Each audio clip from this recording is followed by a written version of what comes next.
السلام الملكي.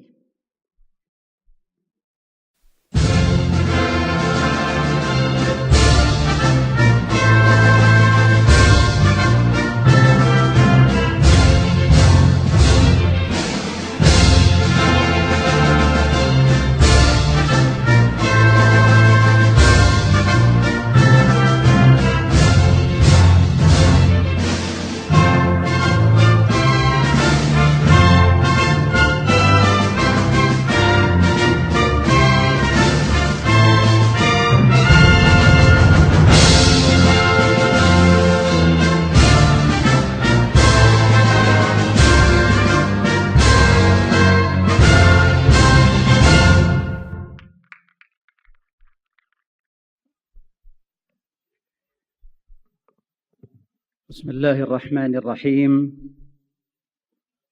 الحمد لله رب العالمين، والصلاة والسلام على سيدنا ونبينا محمد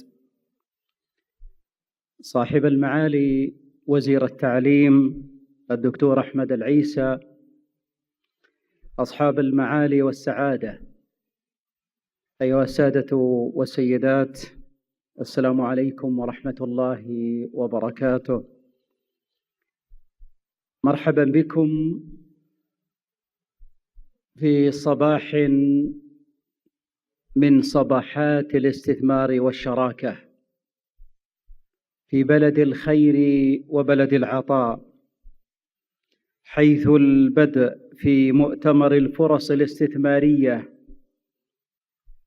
لمشاريع الشراكة مع القطاع الخاص لتوفير المباني التعليمية، تماشيا مع رؤية المملكة 2030 وبرنامج التحول الوطني 2020، من خلال إنشاء مبان تعليمية في مختلف مناطق المملكة بمشاركة وزارة المالية ووزارة التعليم، وبحضور نخبة من المستثمرين في قطاع التعليم. أحييكم أيها الإخوة، ونبدأ معكم فعاليات هذا المؤتمر بتلاوة مباركة من كتاب الله الكريم. بسم الله الرحمن الرحيم. إنا فتحنا لك فتحا مبينا ليغفر لك الله ما تقدم من ذنبك وما تأخر ويتم نعمته عليك ويهديك صراطا مستقيما وينصرك الله نصرا عزيزا. هو الذي أنزل السكينة في قلوب المؤمنين ليزدادوا إيمانا مع إيمانهم، ولله جنود السماوات والأرض، وكان الله عليما حكيما.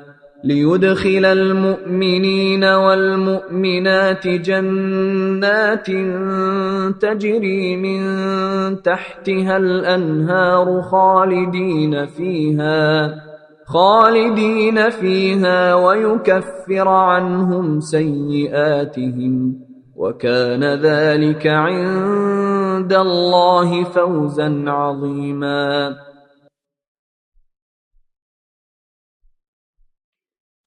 صاحب المعالي، الفقرة الأولى في فعاليات هذا المؤتمر هي كلمة لمعاليكم، فندعوكم للتفضل بإلقائها.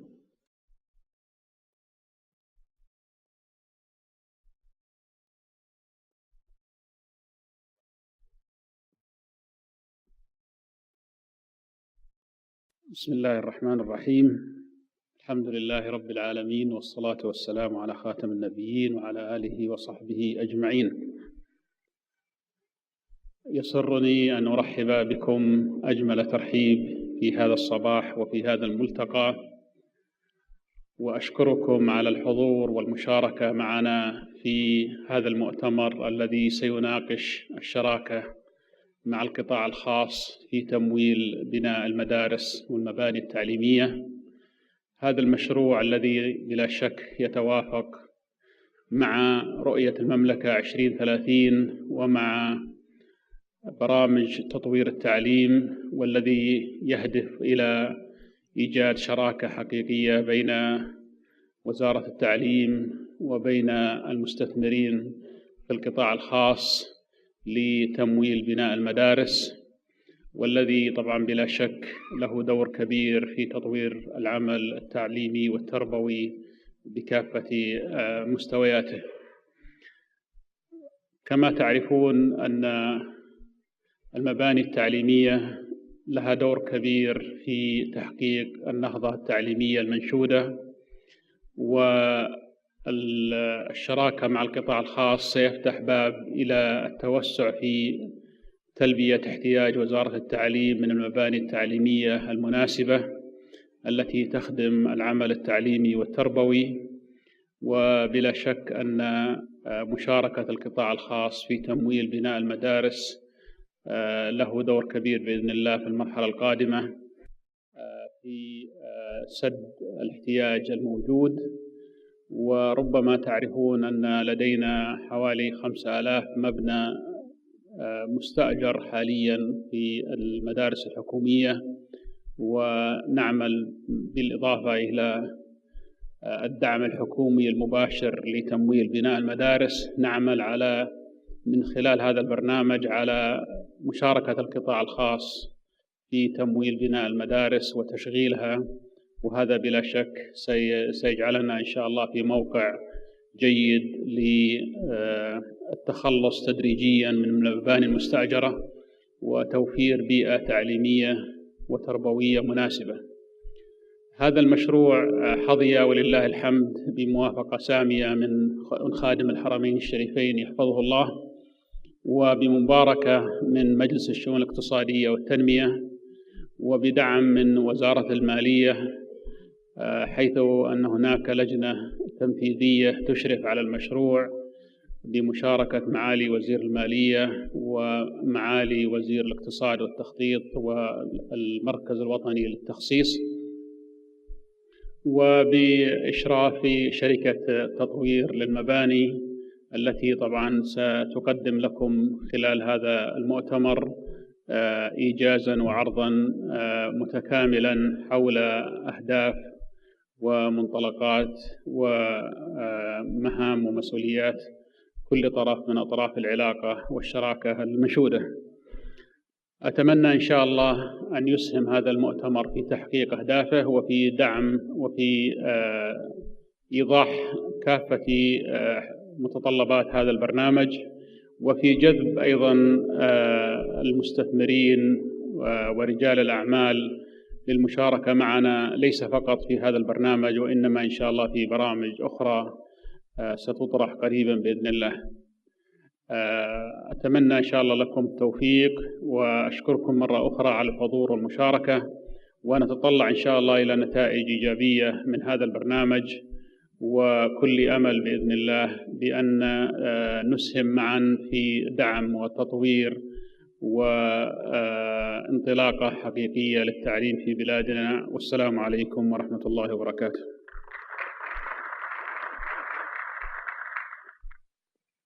شكرا جزيلا لكم صاحب المعالي. برنامج تطوير البنية التحتية لمدارس التعليم العام بالشراكة مع القطاع الخاص في مرحلته الأولى، مقدمة عن برنامج الشراكة مع القطاع الخاص. أدعو الآن المهندس عبد الرحمن مغربي نائب الرئيس لشراكات القطاع الخاص ليتفضل بالتعليق على العرض التالي وإدارة الجلسات اللاحقة. فليتفضل المهندس عبد الرحمن.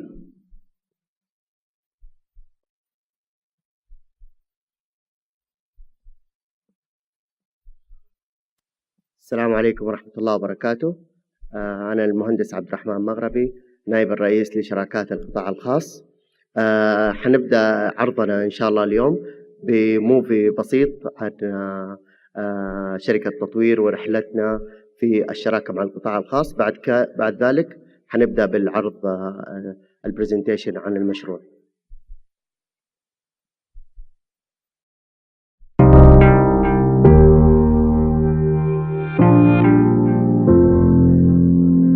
لقد وضعت نصب عيني منذ انتصارات بتولي مقاعد الحكم الساعي نحو التنمية الشاملة لأبنائنا وبناتنا المواطنين والمواطنات، العمل معا لتحقيق هذه الرؤية الطموحة، وأن تكون رؤية خير وبركة وتحقق التقدم والازدهار.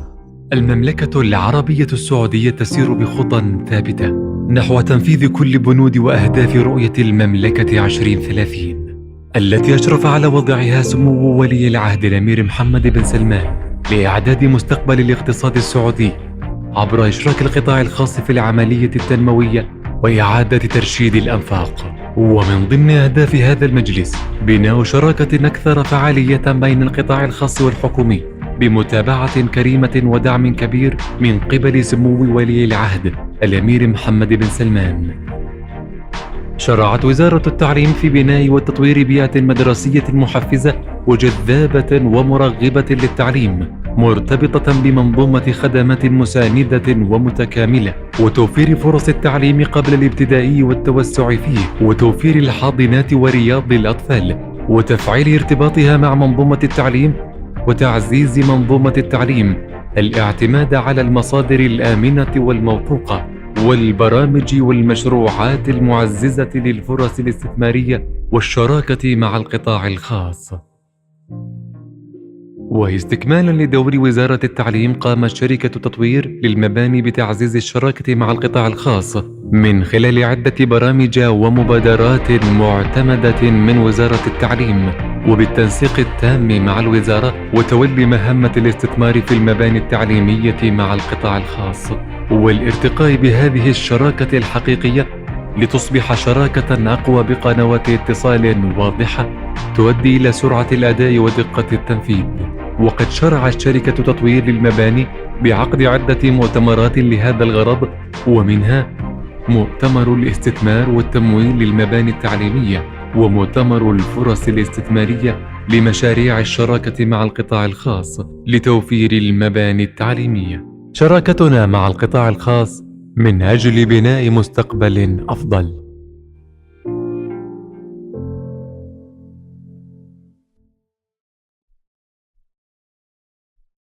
شكرا لكم.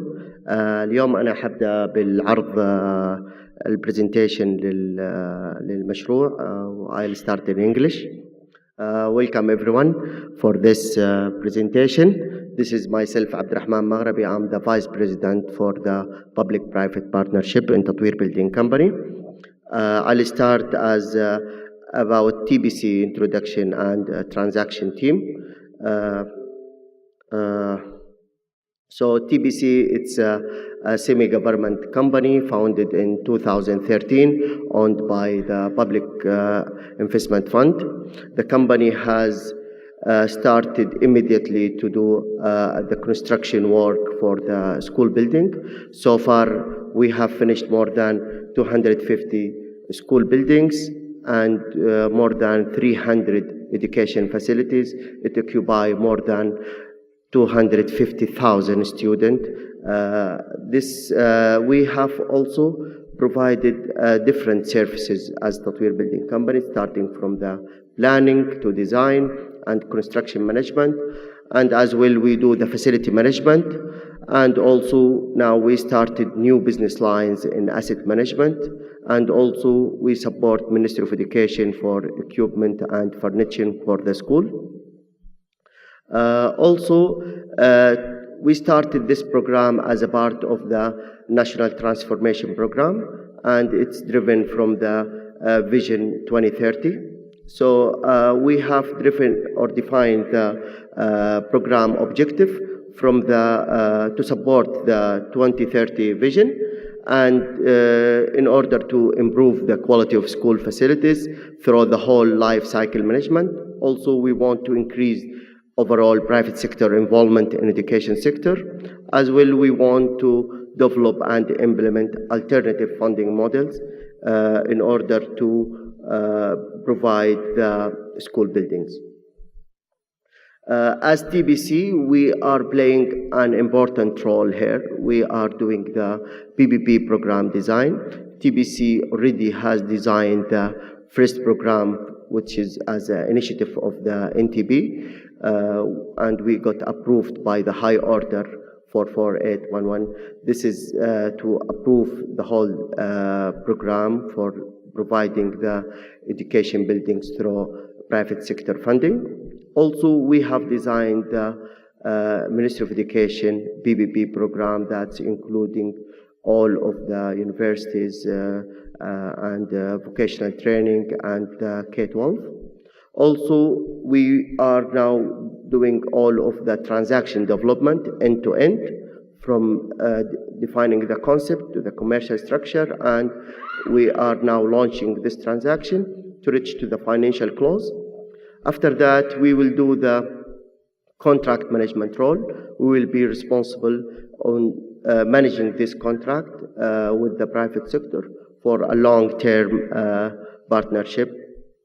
Now, as we are here today, we are launching the first wave from this program as a build, maintain, operate transaction for the school building. If we look to our roadmap, we have very ambitious program. It will be divided to phases. If we are speaking as of today, we are still in the first phase, and we are doing in each phase multiple waves. So in order to get the best size on transaction in terms of funding size or number of schools, and also we will have multiple phases after that.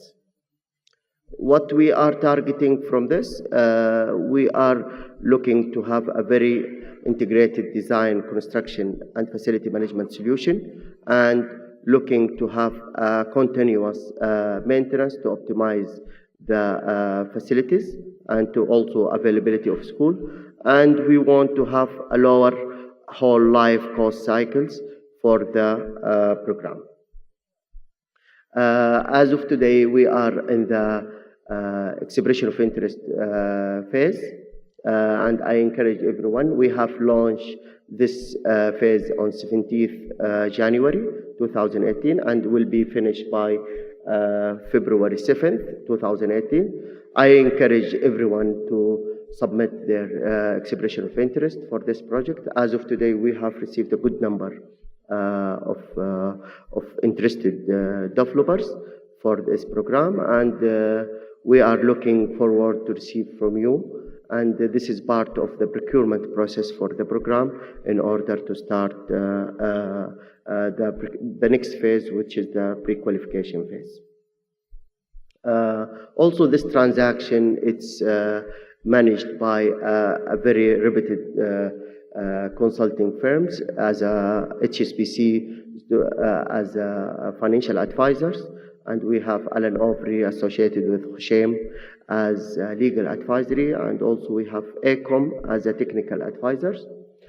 I will leave now the floor to the advisory team to give more detail about the transaction structure. However, we will have at the end of the session a Q&A session. So everyone will have some questions. Please note down your question, and our colleagues will collect these questions in order to answer at the end of the slides. So I leave the floor to Mr. Safdar from HSBC to speak about the transaction structure. Thank you.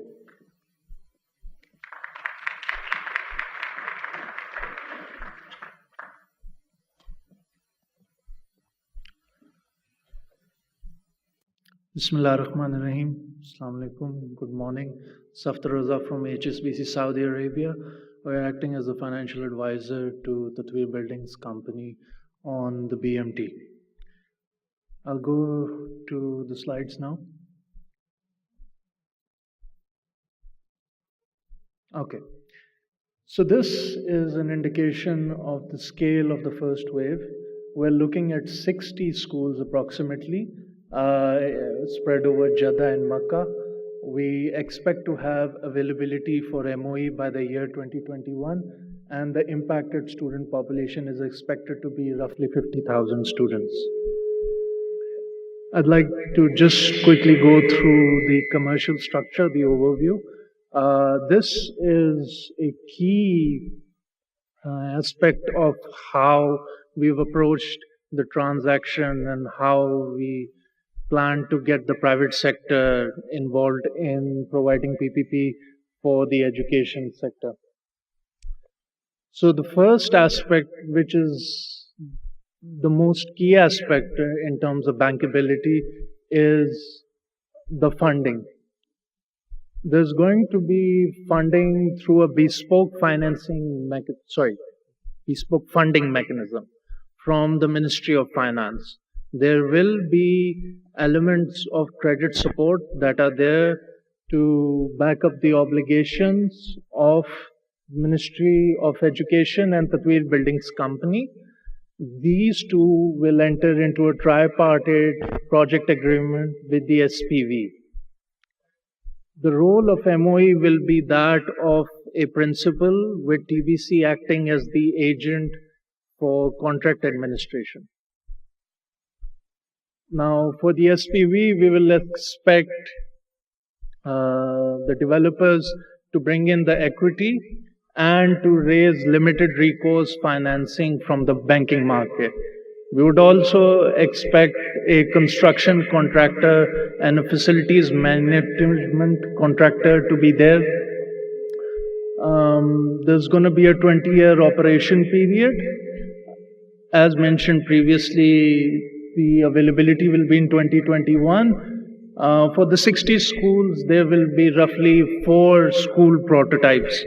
My colleague from AECOM, Vincent Carew, will go through that in more detail in a minute. Now, looking very quickly through the commercial aspects of how it's going to be structured, it's availability and performance based. There's no demand risk. The private sector does not have to focus on whether there will be enough students at each site or not. That is a risk that is taken by the public sector. There's a 20-year operating period, as mentioned before. Bespoke credit support for social infrastructure. We expect this will set the template for future PPPs in Saudi Arabia. We expect to see lump sum turnkey construction contracts. There will be a shared risk allocation between the public sector and the private sector.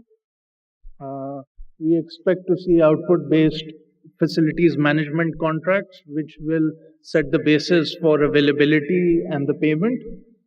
Financing is expected from the local market and potentially regional lenders as well. That is the basis of the bankability assessment that has gone into the transaction structuring, and we expect to see leverage of up to 85%. Going very quickly over the payment structure now, it will be availability based, which means that the private sector will have to deliver the schools as per the output specifications in the project agreement. Once the schools are delivered, payments will start from the public sector. There will be specified criteria of which judge availability. Non-availability will result in non-payment on a proportional basis. There will also be performance deductions for specified levels of non-performance under the contract. I think I'll now hand over to Vincent Carew, my colleague from AECOM, who will take you further through the presentation. Thank you.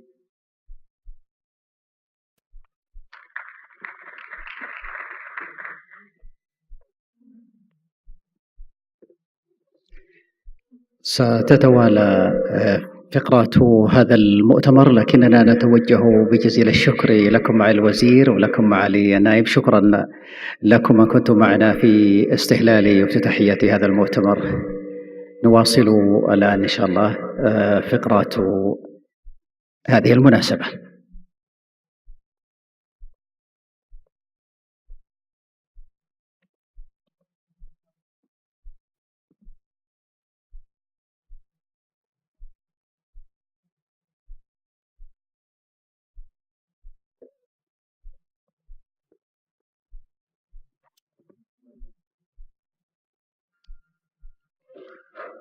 Yeah, good morning, everyone. Salam.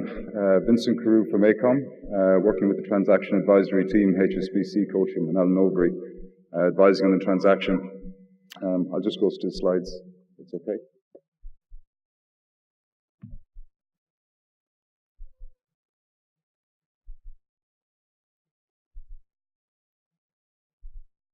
Go to the slide. Okay, I'm just going to take over from where Safdar left off on the payment mechanism. I felt it's important to maybe focus on this because the payment mechanism probably best exemplifies the commercial principles which underpin the BOT transaction for these schools. In effect, it's a contract for services. It's not a contract for construction. And effectively, that probably leads me on to the first major risk or major undertaking for Project Co. For the payment mechanism to be triggered and for payments to flow, services must be provided, buildings must be available. And in that regard, that is the undertaking, to design, build and commission 60 schools and deliver them by a service availability date, which my colleague has mentioned is 2021 for the final SAD. And that probably leads me to an interesting component to this, is the concept of the independent certifier. So the Project Co takes the risk on construction program, build quality, and cost overruns to deliver the 60 schools to the service availability date and enter the independent certifier. So the independent certifier, who will hopefully be appointed before financial close, will be appointed before financial close, enters into a tripartite arrangement between the funder, between Project Co and TBC. And their scope is in two parts. The first part is to monitor the construction progress and quality. And the important part is when we get to the commissioning phase, the independent certifier and their teams will engage with Project Co to witness the test and completion. And if they satisfy the test and completion, they issue a certificate of availability. And that triggers payment under the contract. That's when payment starts to flow. So the payment mechanism, as my colleague has mentioned, is an integrated payment mechanism based on availability of the building at all times and service standards. Apologies. Effectively, under the payment mechanism, for 20 years, there'll be constant monitoring of the core service periods during the school hours. If there's any service failures, a notification will be sent under the help desk. Project Co will have an opportunity to rectify that service failure or unavailability during a specified time. If it's done, ticket is closed, all is good. If not, then certain deductions will be levied.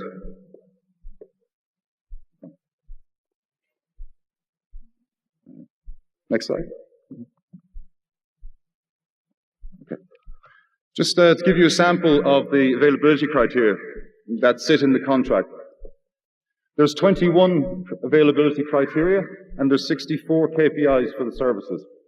And actually, through a process simplification, if we look at other precedents in other markets, we've actually reduced the KPIs by 40% because we felt they weren't relevant or didn't add value for money. However, the 60% that remain, we've done a lot of work on these to make sure they're smart, they're relevant, and they offer value for money. To give you two examples, so during the core service period, if I pick a classroom, for example, here you would have under the contract a specified lux level. Specified lux level, which should be, for example, 400 lux during the core service period, or specified room temperature, for example, would be 20 to 24 degrees constant throughout the class period, throughout the school hours, every year for 20 years.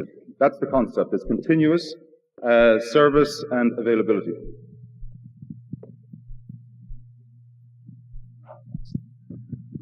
Okay.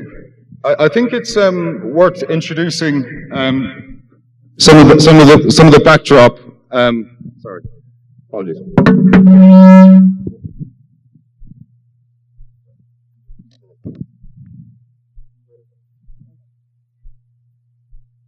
In designing the PPP solution, We acknowledge that this is a Pathfinder scheme.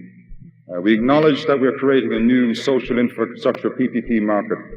And notwithstanding that there's a lot of experience in Saudi with IWPPs, IPPs, stretching back to 2005, there are some new concepts here.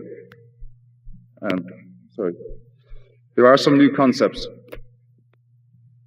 And with that, in the planning and preparation of the scheme, that acknowledgement has been front and center. So there was two guiding principles that we applied. I think the first one was to simplification. So we've looked at precedents all across the globe, from Canada, UK, Ireland, Australia, not to pick any particular precedent as being the one for Saudi or for this schools program, but to design a bespoke KSA Saudi schools PPP solution. And simplification and de-risking the project were key in that. So, for example, on de-risking, I'll take you to this slide. The planning process, TBC is looking after the planning process. In terms of the plots, they've been selected, site investigations have been undertaken, and they'll be issued in the RFP. And finally, by the RFP stage, we intend to have building permits in place for all the schools, so completely removing the planning risk from Project Go. I think secondly, in terms of school selection, in de-risking the project, again, we've been very careful in how we selected the schools. So we've concentrated the schools in two particular cities, which is Mecca and Jeddah, and they're not disparate. So from a construction logistics point of view, it's much easier to handle. The schools themselves, you can see it's the full K-12 spectrum. However, 3 of those are just kindergarten, the other 57 are the remainder, intermediate, elementary, and secondary.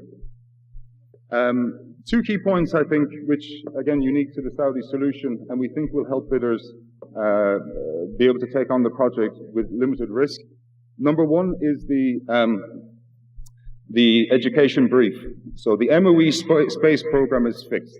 We're not asking you to examine education pathways or try to figure out from an education design point of view what this school looks like. It's done. The MOE has an approved space program that they're satisfied with and believe that it delivers the appropriate education curriculum. Secondly, in the RFP stage, we'll be issuing a detailed design. And in de-risking, what we're doing here is we're leveraging the experience of TBC. So as you saw from Abdurrahman, he explained that TBC has successfully delivered 250 quality schools across the kingdom.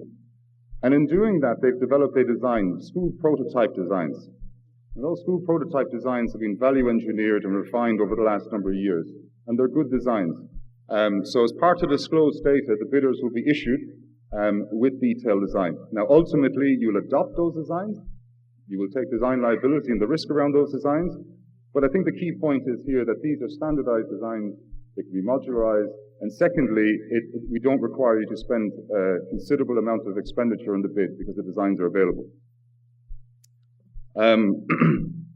In the RFP documentation, you'll receive output specifications. And those output specifications are in 2 parts. Design and construction requirements and facilities management requirements.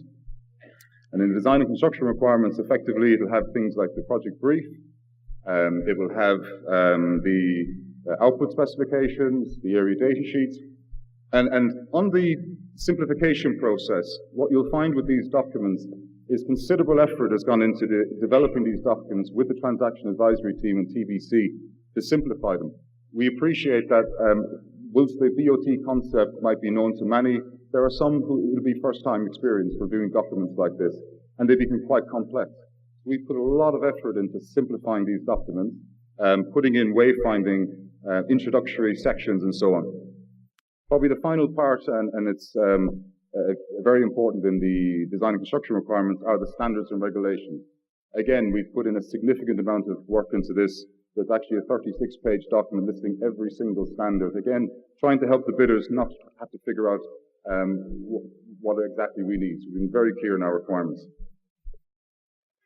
The last slide on technical, what we're trying to illustrate here is 2 things. I think number 1 is the technical risk allocation. Just summarizing again what my colleague has said, you can see that from TBC's perspective, we're assuming demand risk. Security core hours, so MOE will deploy its own security staff during core hours. Catering services, again by MOE and TBC. ICT equipment. Utility supply, which is unusual when you look at other precedents, again. And the planning risk. And here, the decision to take these risks, it's all around value for money and affordability, and who's best placed to assume those risks. So in effect, Project Co and the consortium will be expected to take on the following risks here. So it'll be ground risk, design and construction, obviously, ICT infrastructure, the key performance risks, which are building availability and service performance. And then obviously there's the complementary services, which are security out of hours, minor vandalism, life cycle management, and handback. So it's expected, as it is in a BOT, that at the end of the term, the buildings will be handed back in a condition to agreed standards. On the right, we thought again, we're obviously trying to be open to many people who are coming here. Maybe it's the first time looking at PPPs. But what you see here is a typical PPP supply chain structure. Okay, so you have Ministry of Education and TBC as the authority, as the procurer. Project Co here will be set up. And they'll subordinate their responsibilities, their risk, their scope, to the key contractors, which is design and build contractor and the facilities management contractor. And you can see below the key services. So in construction, it's design, build, and commissioning. And then on FM, it's soft and hard FM, which includes PPM, planned and preventive maintenance. We have life cycle, and overall management of the services on a day-to-day basis. One of the key notions we're introducing here as well is the concept of an interface arrangement between the EPC contractor and FM. The key kind of driver around this is that this is an integrated solution. It should be a service-led solution. So we are expecting to see the facilities management teams be involved in the bid development phase, because ultimately they will have to manage what has been designed and built and commissioned. Right, thank you. I'm going to hand over to my colleague, Julian from Kosher Associates in Allen Overy.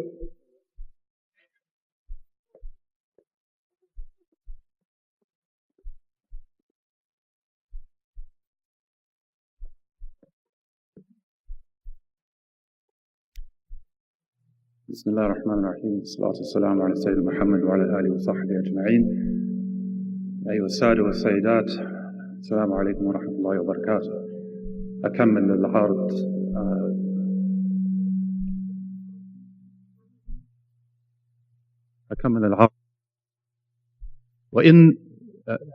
ولو رأيتموني أتكلم ولم تسمعوا شيئا فأخبروني بذلك بالإشارة. With your permission, I'll continue in English. Just find the.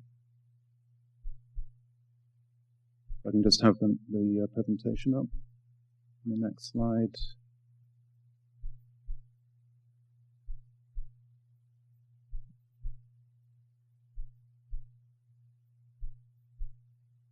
Sorry.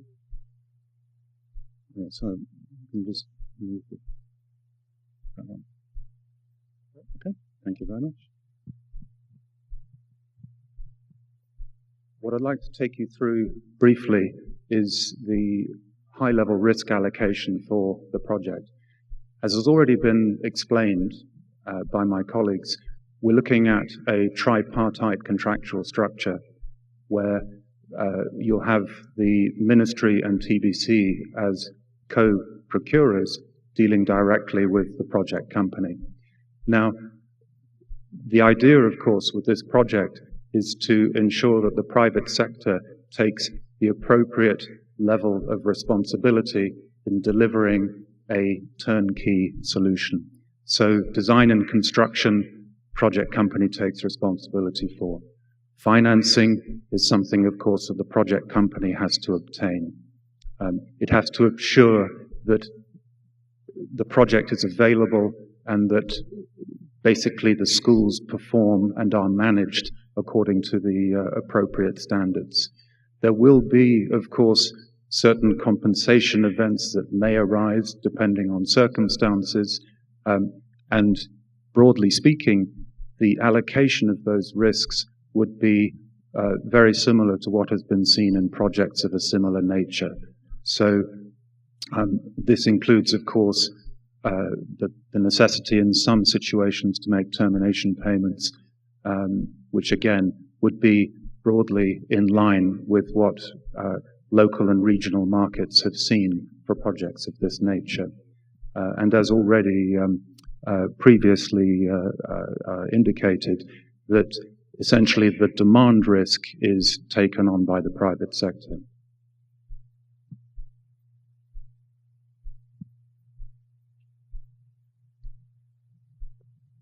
I'd like to hand you over to my colleague Stephen, who will take you through the procurement process. Thank you. Salam alaikum. Good morning. My name's Stephen Jones. I'm the transaction manager working with the Tطوير building company. So we're near the end now. What we'd like to talk to you about is the procurement process.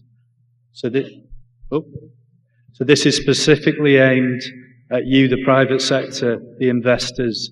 When you go back to your major project committees, to your boards, to your investment committees, and they ask you, why do this wave one procurement for schools? We have some characteristics that we'd like to point out to you. The first characteristic is strong leadership.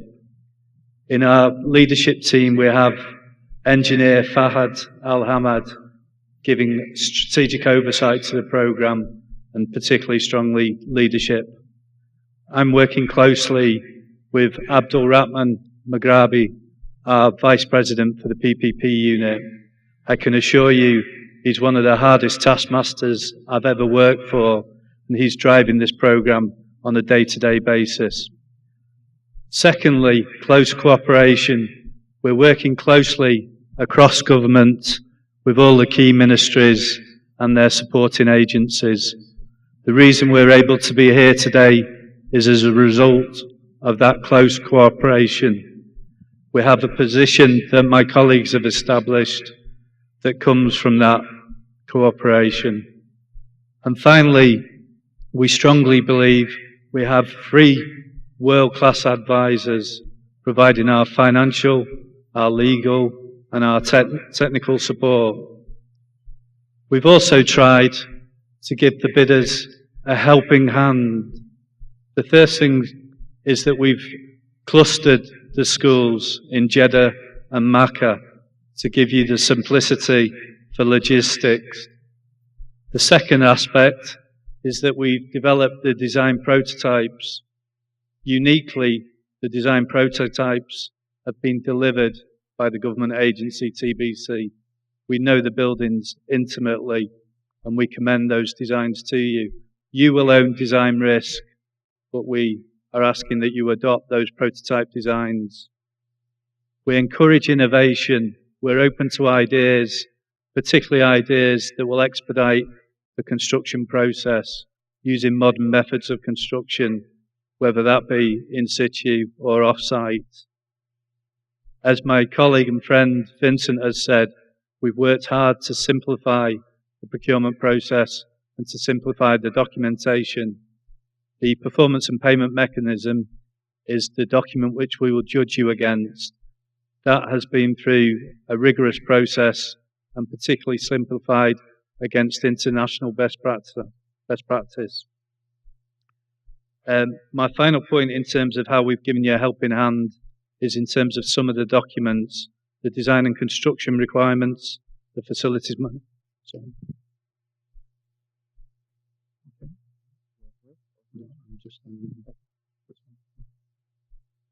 In terms of the design and construction requirements and the facilities management requirements, those are particularly succinct documents compared to other benchmarks internationally. So what do we want you to achieve? We want you to achieve a value for money technical solution with the most competitive price and the best terms. Fairly straightforward, really. 3 aspects to it. In terms of the best value for money technical solution, we need you to be compliant to start with. But as we pointed out, innovation is something we're looking for. Innovation in design, that might be building information modeling, in construction, with off-site, or different forms of modern methods of construction. It might be in terms of the operation of the schools and generating energy efficiency. It might be in terms of performance monitoring and the application of building management systems. We're very open to positive added value ideas that develop the technical solution. Equally, we want you to understand that the unitary charge, the wrap of the financing costs, the capital costs, the facilities management and operating costs needs to be competitive. And the terms that we engage upon, we're encouraging you to adopt our documentation. Clearly there will be a process for negotiation as we go through. In terms of the procurement itself, it will be competitive, it will be open, it will be fair, it will be transparent. We do want your commercial proposals to achieve value for money, and we're very clear that we're here to select a partner for the long term, for 20 years. TBC is unique internationally because it's going to be the transaction manager and the contract manager, but it has a delivery capability and delivery expertise which you don't find in other areas across the globe. One down.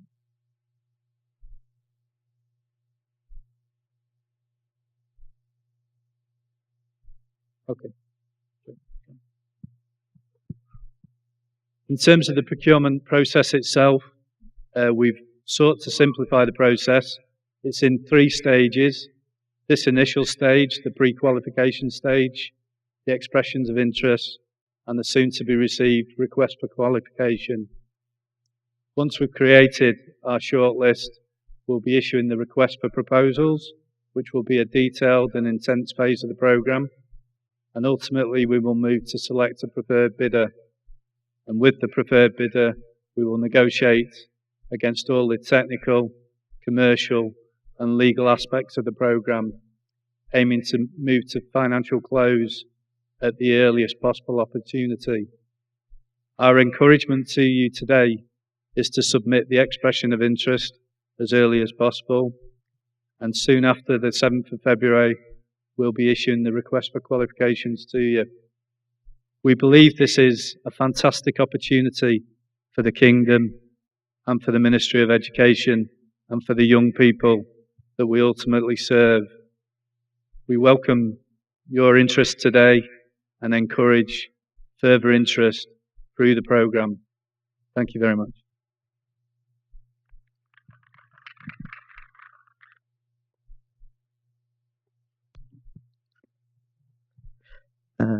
Thank you very much, Stephen. Thank you very much for everyone. Before we start the Q&A session, I hope everyone noted his questions. I'll leave the floor to the CEO, Mr. Fahad Al-Hammad, to give a short speech about the program and Tطوير Building Company.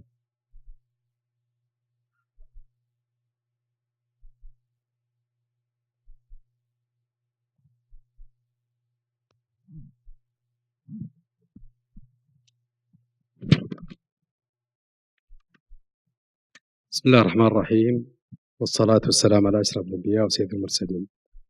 أول شيء أعتذر على رداءة الصوت، والحقيقة يعني هي صايم هي كويسة في هالبرنامج، ولكن الموضوع خارج عن يدنا.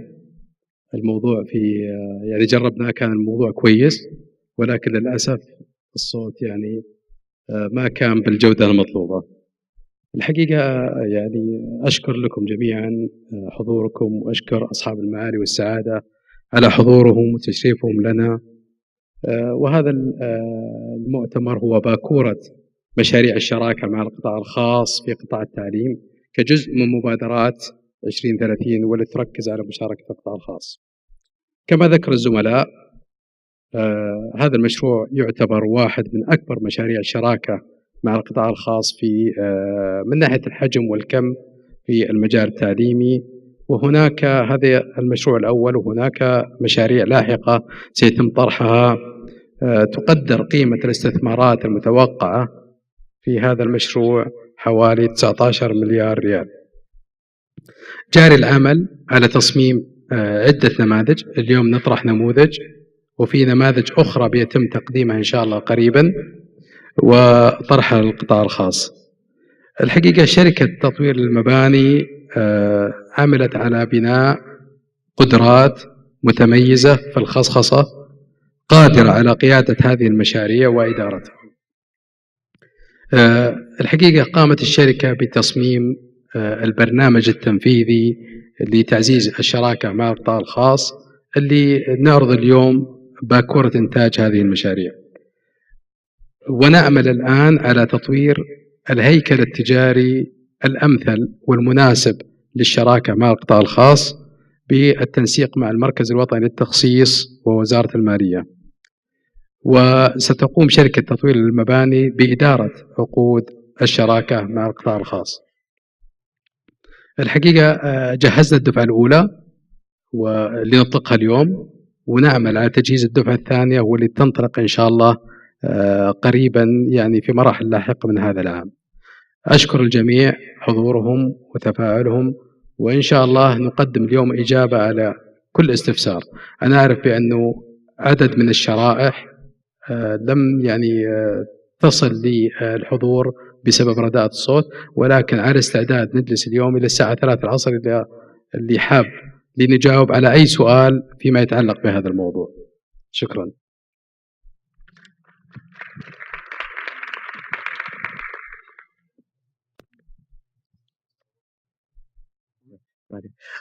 Okay, I'll invite my colleagues, Rayan Nagadi from HSBC, Vincent from ACOM, and Julian from Allen Overy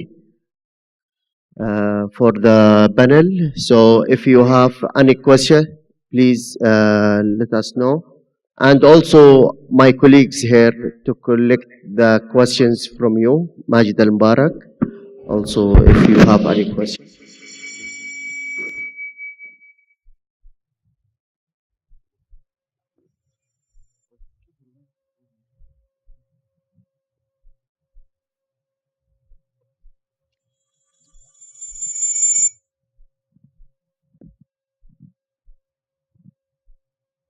Assalamu alaikum. This is Dr. Ahmed Bakarman from Rasil Holding. Thanks a lot for this nice presentations, and I would like just to raise some issues because you are expert in the BOT since 2002. We're working actually with the private sector in leasing and renting the land, but when I look at the triple B, actually, I'm working in this program almost now more than 1.5 years. I dealt with a couple of public sectors like in Medina Munawwara and also in Riyadh in healthcare. And with the help of my consultant, actually, who they did actually the first triple B project in Saudi Arabia, Al Medina Airport. We face a couple of issues. I don't know if you guys actually came over it or not. The first one, which is the most important one actually, changing the bylaw by the government, because as you know, there is two aspects in Saudi law prevent actually really making any triple B project to be viable. First one, the commitment period, usually on the current law, it's just only 3 years. Expandable. The second one, the government have the right to change the amount of the lease during the contract, which this really cancel or destroy the whole feasibility of the project.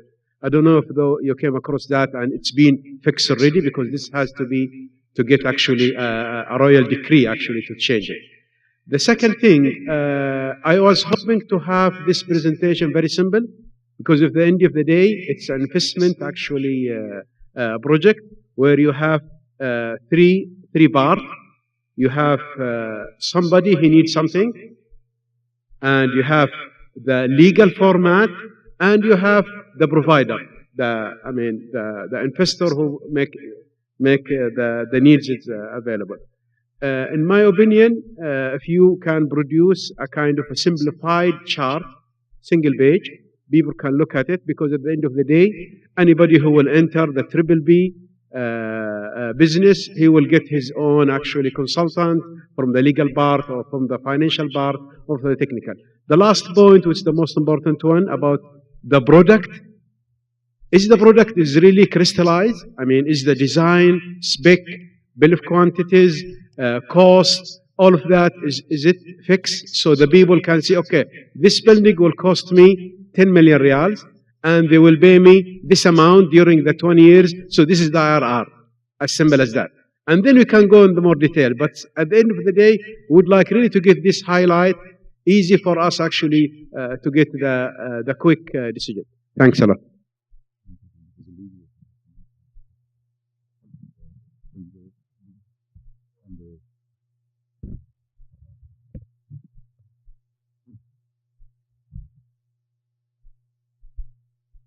Can you hear me? Thank you. This is quite a lot to consider in this. Let me deal with the legal question, as I understand it. And I think you're referring to نظام المنافسات والمشتريات الحكومية. I think you're referring to نظام المشتريات والمنافسات والمشتريات الحكومية. Yes. We're aware of the issue, and obviously, yes, under that law, the government does have the authority to raise and reduce contract values. We're aware of the issue, and that's something we are dealing with. It's a well-known problem that affects PPP. We're well aware of it, and it is under consideration. So that's the simple answer to that, the first part. Thank you. Question which came at the end. First of all, I think these are great questions and great points, and clearly you come to the table with a lot of experience with Medina. So I'll take it in 2 points. We talk about the knowledge of consultants and what people need. I think there are those in the kingdom that have really good experience in PPP. If you just switch this off, it's much better.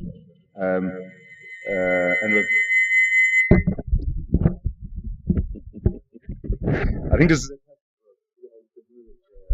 speaker issues. So there's those that have a lot of experience in IWPPs and PPPs, including yourself, clearly. The nature of those companies are either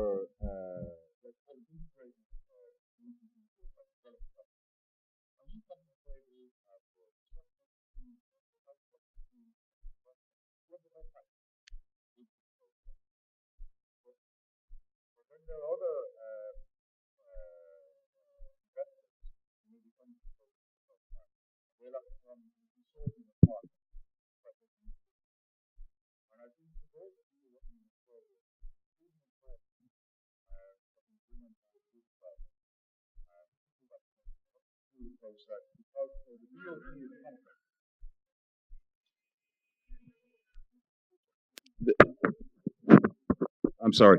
Is that better? So the concept is that you should bring good advisors on board who have experience, particularly in social infra projects, because they are different than IWPPs and IPPs. Now, to answer your question on design, on the design process, we do have a fully detailed design. Okay. However, that's going to be issued to you via disclosed data. Okay. So if I could explain it this way, in the project documents or tender documents, we have our requirements, TBC MOE requirements, which have an output specification. But we acknowledge that we have a very good detailed design that's been done. And what we're doing is issuing that for you to own, to assess, evaluate, and to ensure that it complies with the output specifications. But ultimately, from a planning point of view, as an investor, you can see exactly how much the scheme will cost, how long it will take to build, and what are some of the fundamental and key risks around these building types for performance base.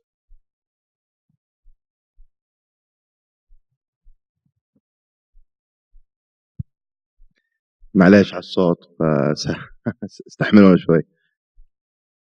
بالنسبة للسؤال الأخير، إذا كان في طريقة, if there's a way that we could basically look at a building, this building costs this much, and then the IRR for that building is going to be over the next 20 years is X. when we look at this project, we look at the requirement of the government to obtain 60 schools. This is not cut and pasted as long as you want to build certain schools and leave the rest. We had to look at a structure that looks at this as one project. Now, there, of course, when the RFP comes out, you're going to see that there's a critical mass. We want to make sure that the long stop for every school is reasonable, that you're going to look at this as an aggregate, not as a single school by school project. So this is key, and this is important to the concept of this whole program, that when we get to award the project to a single contractor, we expect the 60 schools to be available eventually. Can I ask a question over here? Over here. Masik, we've done a couple of VOTs, and we're Mohammed Al Subai Investment Company. Thank you very much for putting this together and enlightening us all and giving us all equal opportunity to see what you have. I think it's a very good step towards the future of doing business in Saudi Arabia in line with the Vision 2030. My question is about, I've been through the first round of presentations, so I was wondering if you have resolved the financial guarantee issue. A capacity of this, the project is going to cost 16 billion. And I think in order to get financing from banks, there should be a kind of corporate guarantee, whether we take it on our balance sheets as companies, or you provide something from the Ministry of Finance or the Ministry of Education. That's one thing. The other question is, in case of default, is there any buyback clauses? Are we going to be obligated to buy back the schools? Or what happens in case of a default? Have you resolved that? We still needed clarity on that. Thank you very much. Thanks, Hassan. I'll take this one. As far as the earlier feedback or the earlier presentations that we gave, we always refer to credit support and not guarantees. So I want to make this 100% clear. As far as the government of Saudi Arabia and the Ministry of Finance engagement, it is clear that the modus operandi of providing the WEC-style guarantees is not a sustainable thing for all the future PPP programs that we expect in the kingdom. We need to come out with a structure that is bankable with credit-worthy counterparties, and to make sure that all the bankability issues are addressed, whether it's in the short-term periodic payments or the eventual termination payments. What you'll see from this project is a whole new contractual structure based on the counterparty being the government of Saudi Arabia itself, the Ministry of Education. TBC is there as well as part of the tripartite, but you are signing up with the government of Saudi Arabia. Now, all previous contracts, you'll say, I've had contracts before, maybe there has been delayed payments or so on.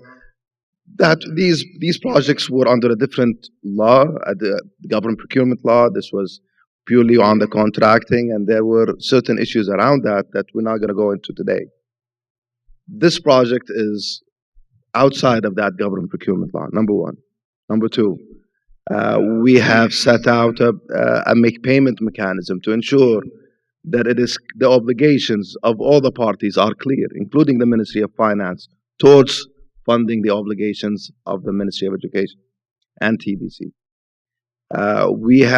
You will see in the RFP that we went even a step further to give comfort to the banks that the Ministry of Finance is truly behind this, and you'll see that in the details. We cannot discuss this today. So as far as guarantee, the MOF guarantee style that we were accustomed to see for the past 17 years, I think that's changing.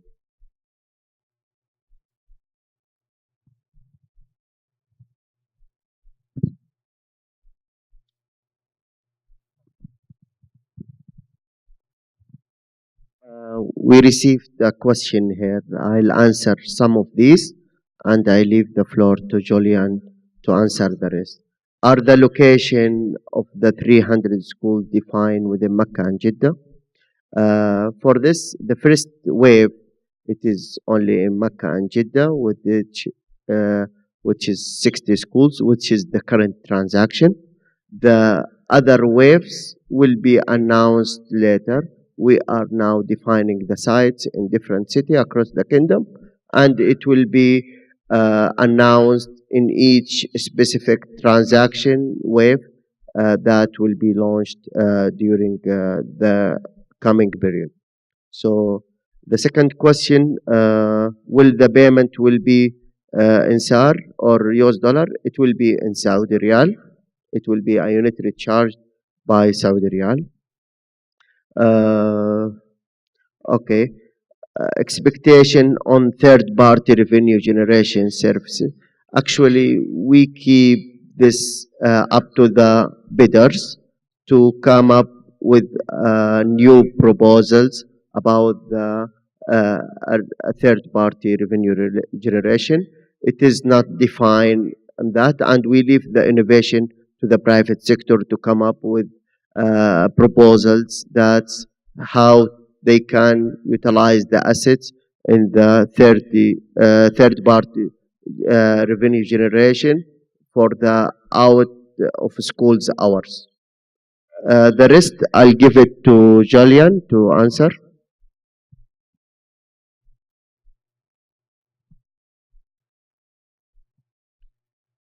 So the question I see here, who is guaranteeing payment, MOE or TBC? My colleague Ryan has already responded to this in response to the question from the gentleman from Masik. But just to reiterate, the key point here is in the tripartite agreement under which the project company enters into a direct contractual agreement with the government, the Ministry of Education. So from a strict legal perspective, it doesn't actually make any sense to speak of a guarantee of the ministry by another ministry because it's all the same legal entity. And as Ryan explained, there will obviously be a mechanism to ensure that payments are made when they need to be made, but that's not something we can go into in a forum like this. The last question that I see here, what are the termination clauses? I think you'll appreciate that in a forum like this, it's a little difficult to get into the nuts and bolts of what will apply in what circumstances and what the payment calculation will be for the termination payment depending on the circumstances. It's not something we're really able to go into now. What I can say is that you won't find that there's anything in the risk allocation or the calculation mechanism which is substantively different from what we've seen in local and regional precedent. So that's something that would have to be discussed, obviously, in detail, really, at the sort of bid negotiation stage. I think I can't say fairer than that. Got another question here, which is what would be the cross-default clauses? I'm slightly mystified as to what the meaning of this is.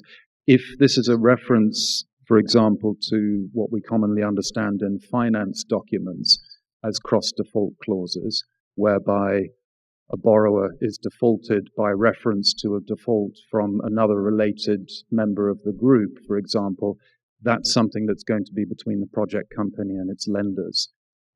Cross-default clauses are, a very heavily negotiated area between borrowers and lenders. It's not really something that I think we could comment on as a procurer. If the questioner meant something else by this, perhaps he could clarify.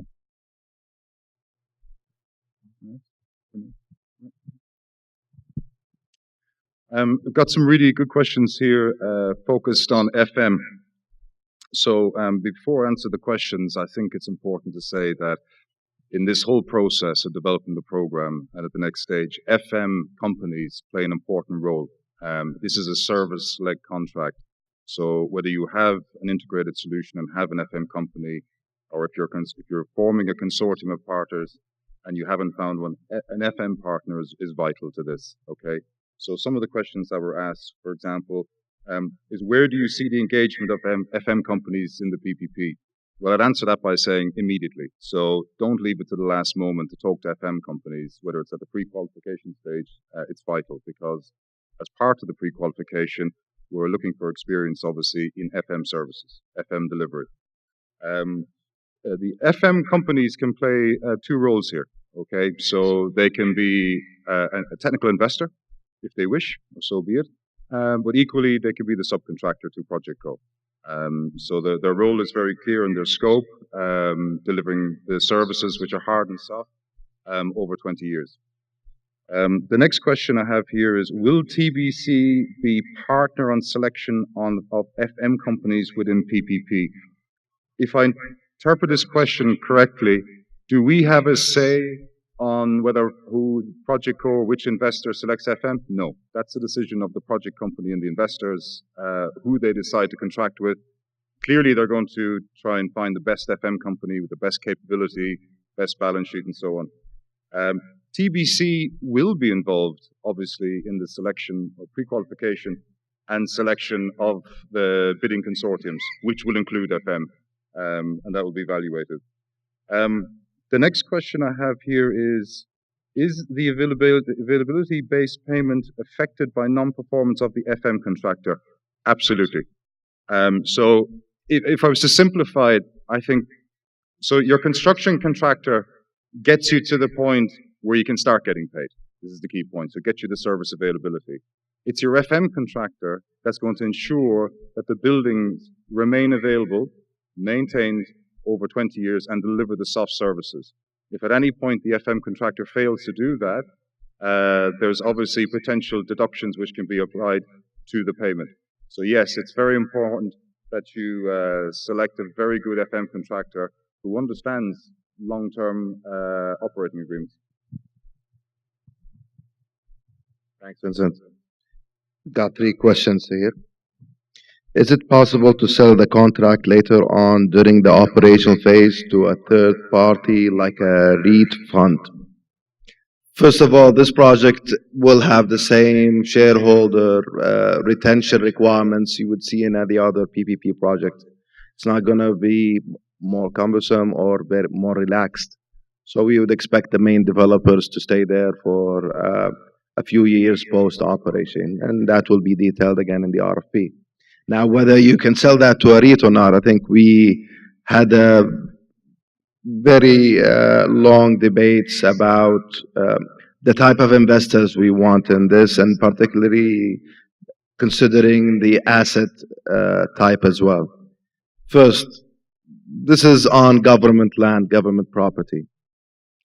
At the end of the 20 years operation, it will be transferred back to the government.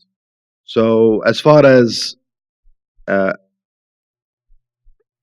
return profile, it is expected to have an IRR return profile that you should continue, that you should make your money during the 20-year operation of the contract. Now, our understanding of the REITs is usually it's like a coupon payment. At the end, there's a residual value. Now, that's not the case. So I hope that addresses that question. Another question regarding process, regarding the EOIs to be submitted on the 7th of February, and whether this is limited to the key developers or also any interested party like contractors, facility management companies, and so on. Right now, it's open for everyone that wants to invest in this project. The qualification criteria that will be set out in the request for qualification will clearly identify which part of the investor group you will be in. We understand that this is a developing market. This is not as sophisticated as maybe an airport or a power plant. And we will take that, of course, into consideration in creating this market and making sure that the local developers have an opportunity and investors to come in into this deal. So yes, if you are a contractor and you're interested in investing, then please submit your EOI. Last question in Arabic. هقوله بالعربي. لم تتضح لنا الصورة، ما هي الفرص المطروحة الآن وما هو دور وزارة المالية في دعم المشاريع التعليمية؟ الفرصة واضحة على ما أظن، إن 60 مدرسة في جدة ومكة. المطلوب من القطاع الخاص إنه يجي يصمم، يبني، يمول، ويصينها لمدة 20 سنة.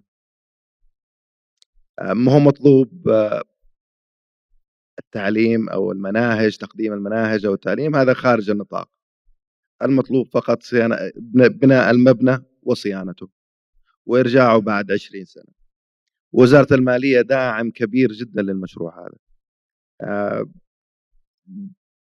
ما نقدر نوصل للمرحلة هذه أكيد من غير دعم وزارة المالية، إما بالميزانية أو بالدعم الائتماني اللي وضعناه في المشروع.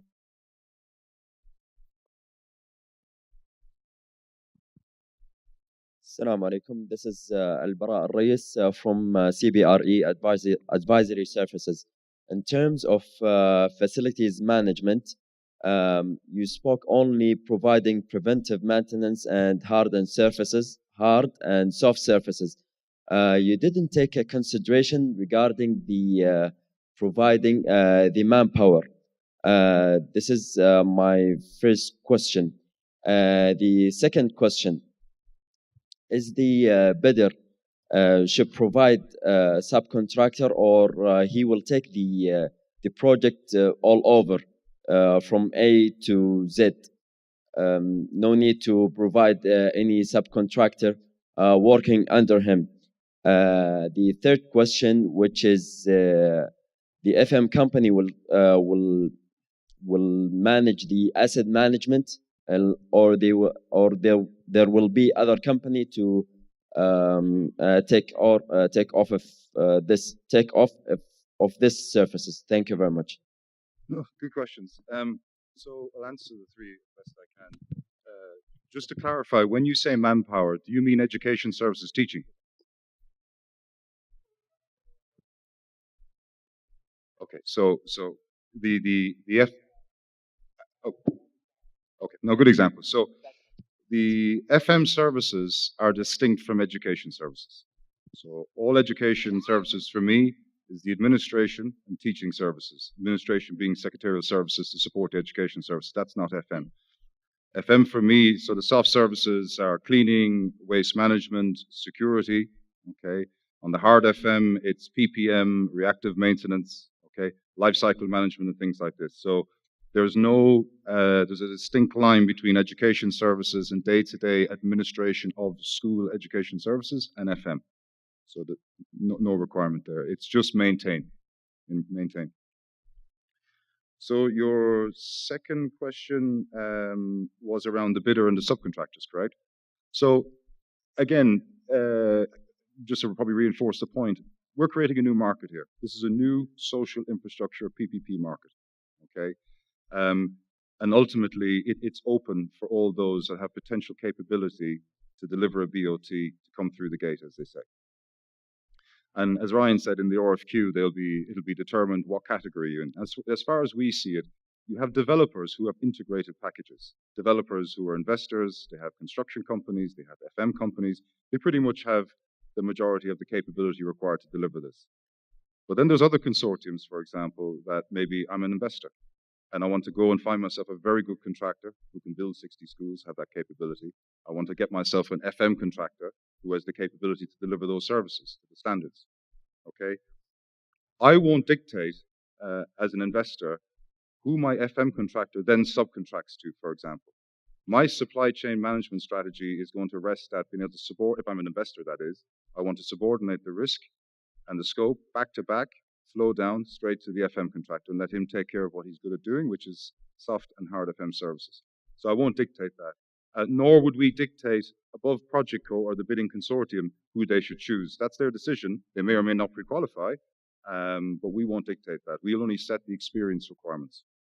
Okay. Your last question, I think, was around asset management. I see those two things as different from FM. You mean asset management in terms of the looking at generation of new opportunities with lands leasing, or you mean facilities management? Okay. So on the facilities management side, typically how it works, I mean, people may want to look at it differently, but ultimately the FM contractor would be contracted with the project company. At project company level, they have a responsibility to maintain those facilities for 20 years. Okay, there's key standards. And as part of that, there's going to be a replacement program, life cycle program of replacing equipment, replacing parts of the assets, building components over the 20 years. And that needs to be set out in the bid proposal, for example. Now, typically in most of these arrangements, the funding for the life cycle is kept at Project Co, but the actual responsibility to undertake the day-to-day life cycle works is by the FM contractor. And they'll agree on a yearly basis. At the start, they'll do a survey and say, okay, we need to replace X, Y, and Z to ensure we maintain availability. Okay, the FM contractor will submit his works plan and get paid for doing that. Does that answer the question? Okay, Assalamu alaikum wa rahmatullahi wa barakatuh. Thank you for calling for this event. And my name is Mohammed Alimani. I'm the CEO of TAM Construction Development Company. My question is related to the nature of the contract between BTC and the developer. Eventually, it is a very long, or it's a long contract for 20 years. So, is the contract rigid and fixed in terms of cost, or it can cover some future risks when it comes, for example, if there is any changes in the governmental regulations, which eventually in the future will have implications in increasing the cost of the operation during the 20 years. So is there any flexibility in the contract itself which will cover the developer in the future after 10 or 15 years, for example? This is number one. Number two, you have mentioned that the space program of the schools are ready. Does that mean also the architecture program and the designs already finalized and it have to be implemented directly, or still some development need to be done for the designs? Thank you very much. Thank you. Good questions. Let me take the legal ones. If I've understood you correctly, I think you're asking about the risk which anybody faces when they enter into a long-term contract that, for example, the law changes. Yeah. This is it's a well-established principle. Obviously, it's part of the risk management and the risk, the division of risks between the parties. It is clearly understood that it will be a part of this contract, that there will be certain situations where there is a change of law, where that will entitle the contractor to additional time. And if it continues for a very long time, there would be there would basically be a sort of release mechanism, a way of dealing with that. So what we're talking about is long-term political force majeure, essentially. So if the law changes, and obviously the contractor can't deal with or can't deliver what they contracted to do, then this mechanism for a prolonged force majeure event will be part of the risk allocation matrix. And without going into details about what the definition will include, what I can say is we do not expect it to be substantively different from what the market has seen in the kingdom and in the region. To take your design question, you asked about the space program and the architectural design. If I just take a step back, so if you look at other jurisdictions around the world, they have a different approach to how they deal with the space program and design. In some jurisdictions, they leave all the thinking to the private sector and say, you figure out what I need as a Ministry of Education, what my education design should look like, what the architectural solution should look like. To other jurisdictions where they say, no, we have a school design, we've delivered this for the last X number of years, and it delivers the educational curriculum, and they've valued engineered it to the extent that they believe it's a good design, okay? And they'll take it as far as schematic design in some cases, like Ireland and Canada. Here, as our colleague Stephen had mentioned earlier, we are actually even more unique. We're more unique because TBC has been delivering, in partnership with the MOE, a well-developed MOE space program, a well-defined, well-developed and engineered design, and has delivered over 250 schools. So there's a precedent, okay? Does it need work? Are there issues? Can it be improved? Everything can be improved. Everything's always can do more value management. So in de-risking the project, we decided to do two things. To remove the burden of the bidders to try and figure this out and spend quite a lot of money to appoint designers during the bid phase, we're giving you the detailed design. It's a fully detailed design, entire A&E from architecture all the way to civil engineering, MEP. In fact, it has a bills of quantities in it as well, okay? In Arabic as well. However, we're giving you that as simply as disclosed data. So on one hand, we're issuing a tender document with clear requirements, okay, and we're giving you the design. Now, when we were developing the output specifications, they are now fundamentally different than what you will probably see in other countries. And they are reverse engineered to some degree to reflect that design we have. However, we've left the door open for many areas of improvement. So you will have to take that design. You will have to probably appoint a designer to look at that design and establish if that design complies now with the new output specification. The areas that we're looking for innovation on, given the fact that the MOE space plan is fixed, okay, and the design itself from, let's say, an architectural functionality point of view is more or less fixed in terms of the area, okay, the built-up area, it's innovation around whole life cost. How do we make that building more energy efficient? Okay, it's designed at the moment as a school, as a kind of a capital build school. Maybe not tested from an operational point of view. Maybe we use LED lights. Maybe I introduce some level of automation. Why? Because the focus is not necessarily in the cost of school. It's on the cost of the unitary charge. That's where you're competing against, the lowest unitary charge. So how do I do that? Maybe I invest more in the school up front, so I reduce my life cycle frequencies and reduce my whole life cost. Is that the answer question?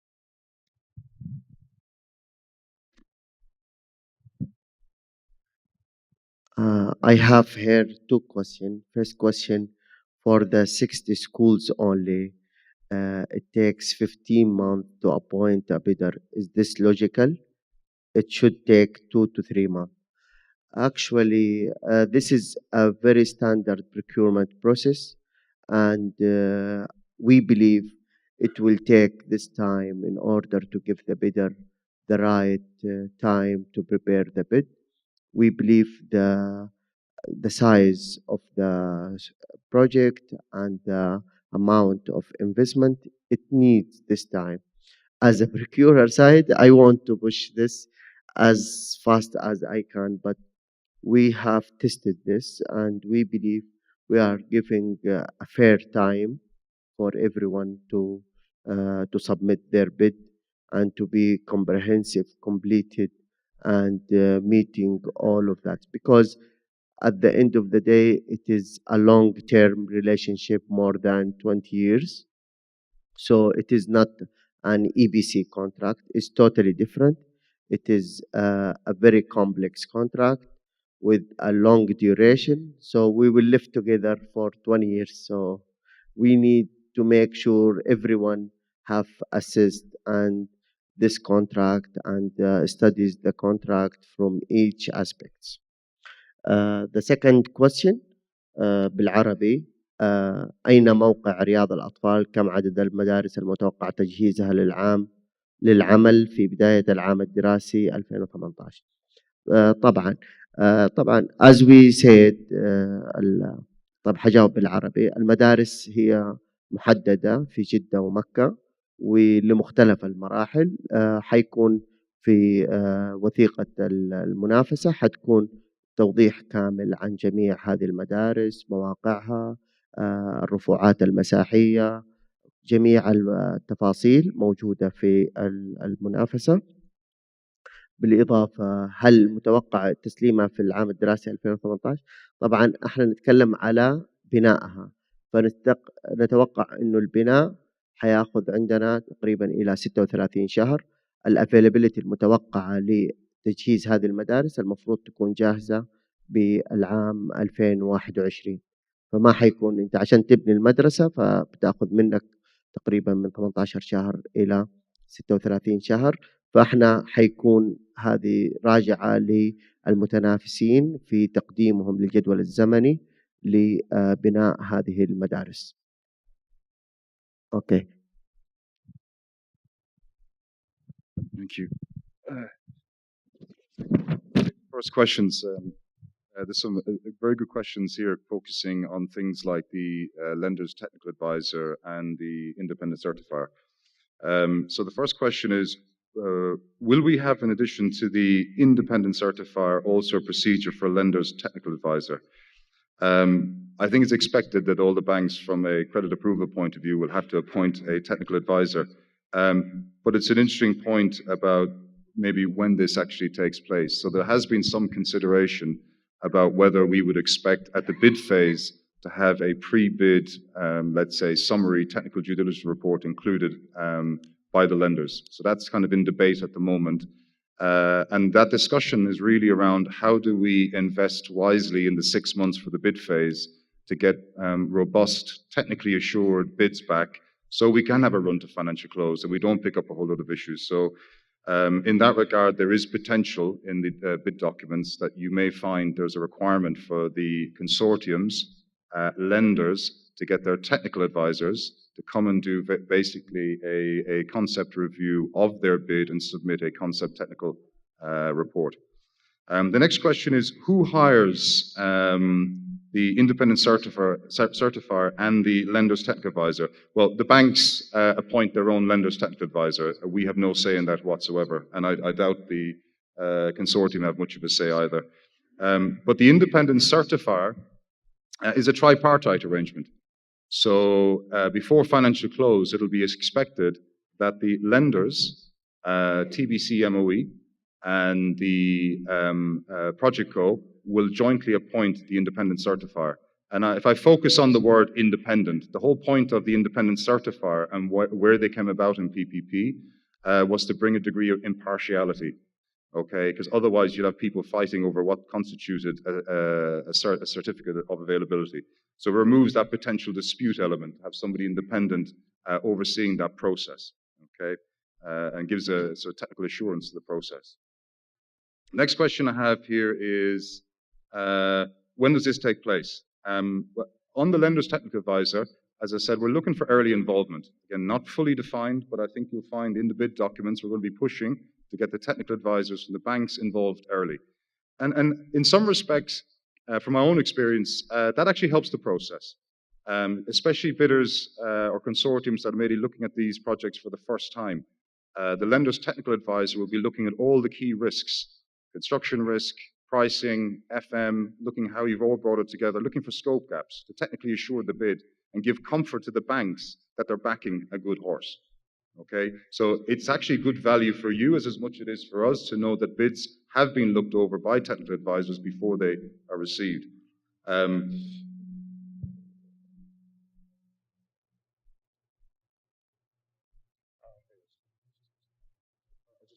Okay, I'm sorry.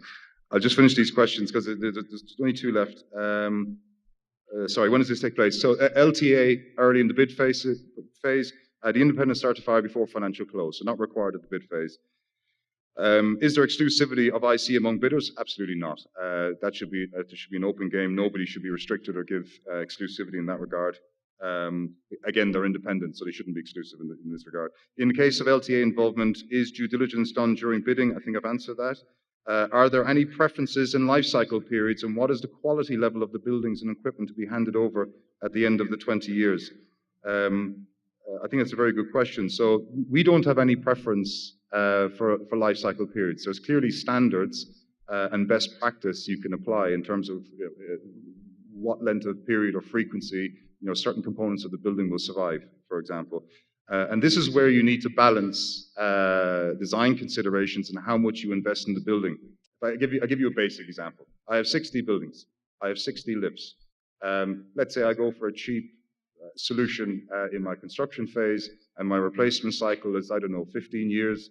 I now have 60 lifts to replace over 15 to 20 years.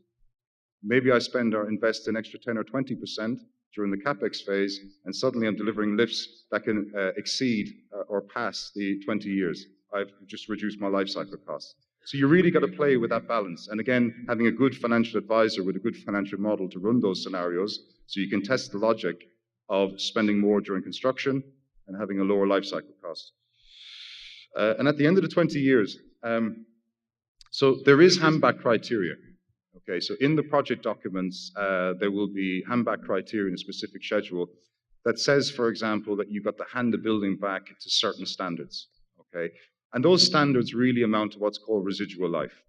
And it'll be laid out in a clear schedule that says that certain components, in particular the building itself, through a survey process, should be able to survive for a residual period of, let's say, 5 years, 10 years, and so on.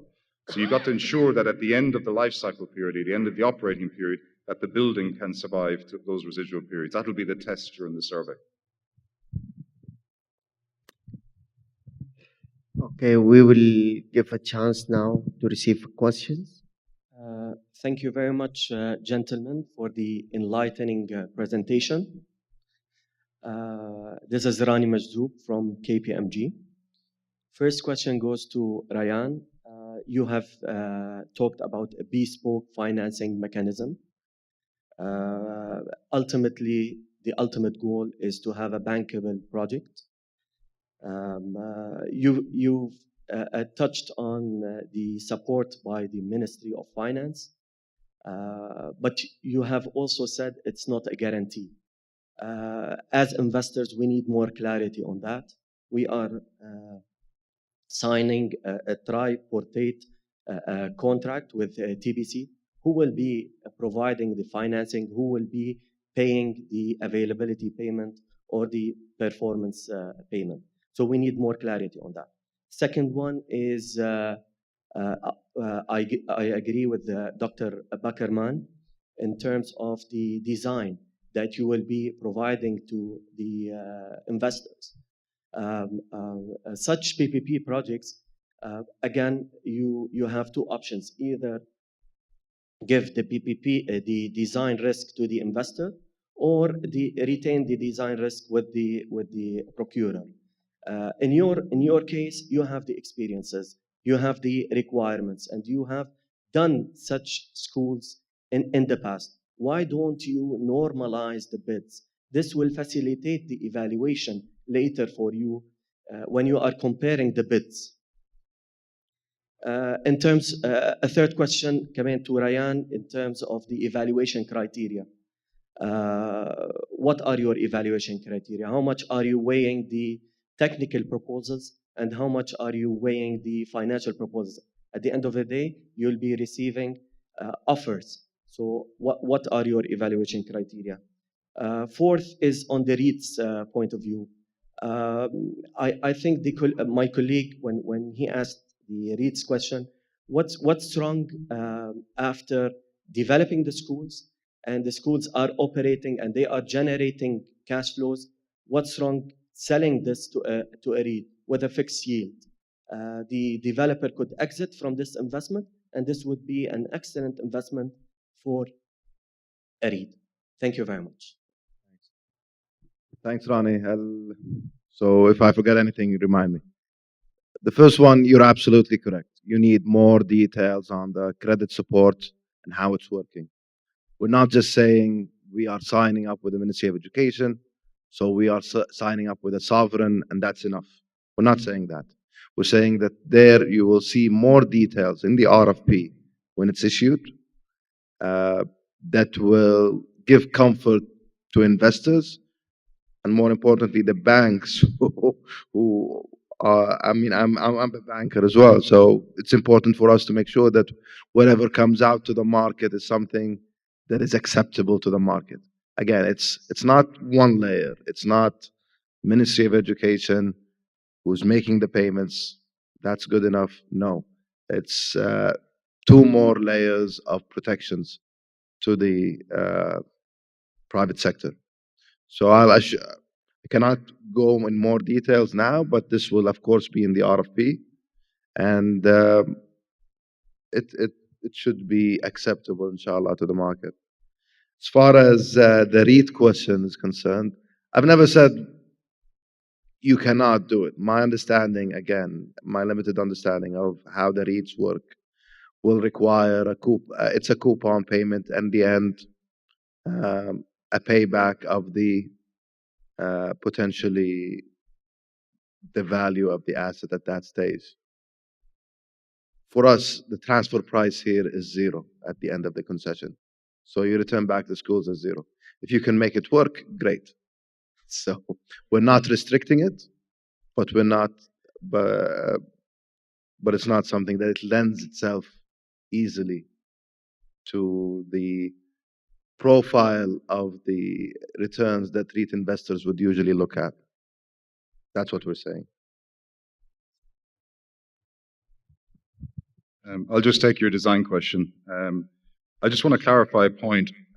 If you look at the majority of jurisdictions that do schools PPPs, irrespective of the level of detailed design and requirements they issue to the private sector, design liability goes with it. In all cases, procurers don't retain design liability, if at all possible. It's in very extreme cases, they'll accept it. If I give you an example, if you take the UK, for example, the UK is what they call a pure PPP. I'm talking about the previous BSF schemes, not the later schemes, PSPB. In those cases, they went out to market with very light touch education space programs and allowed the bidders to come up with multiple different options for schools. I even on one package, I saw 4 different school designs for a single secondary school. We looked at that here and we felt that, again, leveraging TBC's experience is important. Why? Because if I take the UK, if you take a local authority, they don't have a TBC. In fact, most of that expertise was lost in the 80s, hence why when you came to PPP, they went out to the private sector to bring that capacity back. Okay, TBC has that and developed it quite well. So, and they developed a prototype design. So again, from my experience and even working on the bidder side, what do I have now? It's fantastic. I have a fully detailed design for pretty much 57 schools, which can be modularized. Okay, I have 3 kindergartens. I've just reduced my risk massively. So what's my next task? My next task is to look at that design and see how I can enhance it, stretch it, improve it to match the output requirements, but ultimately make sure that I deliver a whole life cost or lower unitary charge that's competitive. So I've skipped all that trying to figure out about design and how this is going to work and whether it'll match MOE aspirations, whether it'll deliver education services. It's narrowed down to a very simple point. I'm taking an existing design, I'm going to adopt it, modify it to make sure it meets the output specification requirements, but importantly, standards and regulations. For me, that is standardization 101. It makes me, from a bidding point of view, de-risk substantially. Does that answer the question? Yeah, I forgot the evaluation criteria. Yeah. And I have another question here also as well on the evaluation criteria. First of all, it is the main thing that we will be looking at, making sure that, one, the bid is compliant, it meets the technical requirements of the procurer, its technical solution as reflected in the financial model through construction costs and life cycle costs and FM costs, that's also reasonably reflected. Also, but the underlying thing will be the unitary charge bit. As long as it's with me here, I'll just go some quick questions. Yeah, and another question about, are we looking really at 60 or can we bid on 10 or 20? No, it's clear to us. We want a 60 school solution. It's not, we cannot pick and choose which schools we bid on. It has to be the whole 60 schools. And I think part of that goes into the cross default. When we look at termination of these schools, we look at two main criteria. We're looking at availability per school and in aggregate. So you will see in the details of the RFP that we have not taken the approach of cross defaulting. So one school is down and I'll continue with the 59 or vice versa. You'll see for more details in the RFP. The program will be financed or is expected to be financed by project finance, limited recourse debt. That's how we structured the RFP, structured the financing solution or the credit support solution that we have on place, and the termination regimes as well. So everything lends itself to limited recourse project finance debt. Someone wants to do a corporate loan, great, but it lends itself easily to project financing, inshallah.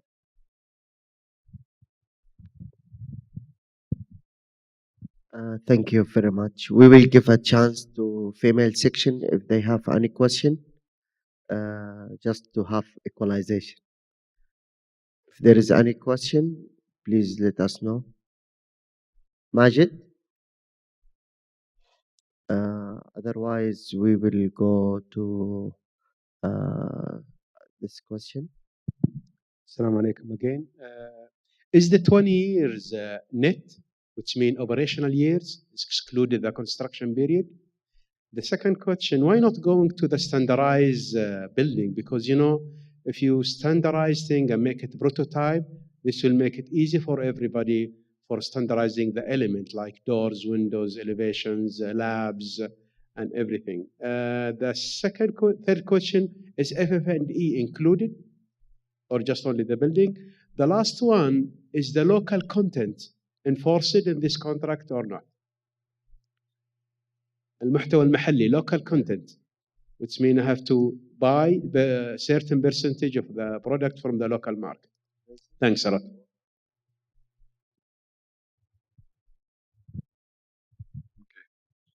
So I'll just answer I tried to take down your questions as quickly as I could, I'm sorry. So again, on the design, there is a prototype design. It can be modularized.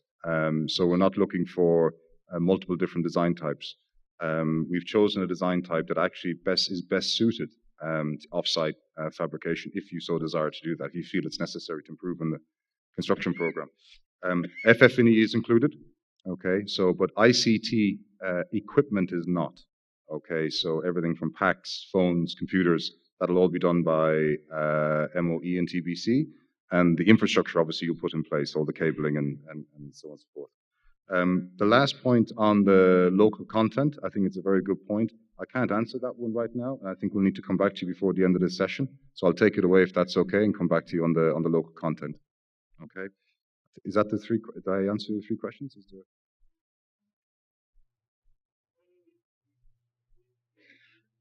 Is it fixed? 20 years. It's 20. So the concession period is 23 years.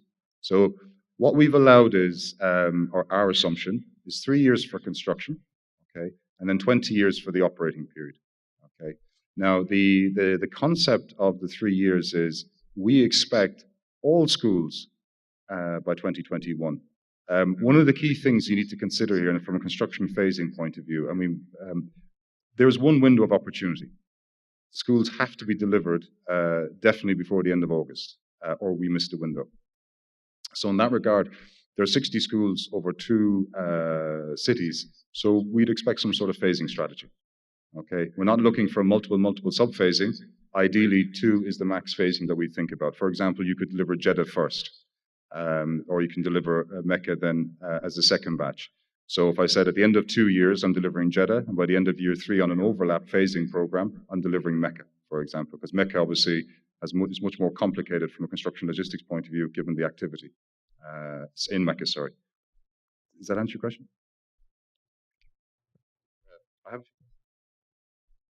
So there were a couple of other questions. I'll just deal with one of them quickly. I think I understand it. It says, how come TBC will project manage the consortium? This will increase the risk on consortium who will finance and construct the schools. Just so there's no misunderstanding, TBC doesn't necessarily manage the consortium. You have a tripartite project agreement where TBC is effectively nominated as the contract administrator on behalf of MOE. The TBC won't get involved in the day-to-day affairs of ProjectCo. Ultimately, all TBC will be monitoring, administrating, is ensure performance and service delivery on a monthly basis. So the next question, I think is an excellent question. I think there might be a shared response to this. How will TBC and its advisors factor in other innovations and efficiencies which perhaps do not affect the unitary charge, but bring benefit to the program in the long term? I suspect we're talking about macroeconomic impact, capacity building. I'll pass this on to Abdurrahman as well, but I think from our perspective, there's going to be a significant impact. We can see immediate macroeconomic benefits from the PPP program, whether it's activation of SMEs, looking at new technologies. And to give you an example around this, so in working with TBC, TBC's aspirational objective was to design a bespoke PPP solution, one that could be replicated, that could be scaled into other sectors in terms of a model and structure. So we went into a lot of detail around the other precedents in other jurisdictions, okay? And we simply were asking the question, why? Does it need to be this complex? How can we simplify the process? How can we make it more efficient? And I'll give you one example that was a striking issue that arose. When you look at FM service delivery, it's pretty much technology enabled. You have a CAFM system now, but actually on the user side, who uses the help desk facility, in most jurisdictions, they still use paper and they still use telephone handsets to make a call. For a teacher, for example, to make, to raise the issue in relation to a fault or a service failure, they've got to fill out 6 pages of documents and make phone calls. We digitize that, so we're going to use smart app technology. So there's lots of firsts that this scheme is going to bring, and that for me has an opportunity for SME activation. I think the second point, which I can see around the PPPs, is capacity building. It's going to generate, for me, a whole new skill set in terms of how PPPs are managed. And a lot of that capacity building has been done by Abdurrahman and Stephen in building the PPP unit in TBC. There's many benefits. It's not just around unitary charge. This PPP has an impact across the board. I have here 2 questions. I'll start with the second question. What is the first step I should start with? Actually, we are today on the first step, which is the expression of interest. It has been started on 17th of January, and it will be finished by 7th of February 2018. So we have distributed the expression of interest. Also, it is available in our website. So all interested parties should send us their interest latest by 7th of February 2018. The second question, how we can get the RFP and when? As of now, we are in the first process, which is the expression of interest. Then we will launch, after we gather all of the AOIs, we will launch the RFQ, request for qualification, to pre-qualify the bidders and developers who's interested. After that, only the pre-qualified bidders will receive the RFP. Okay.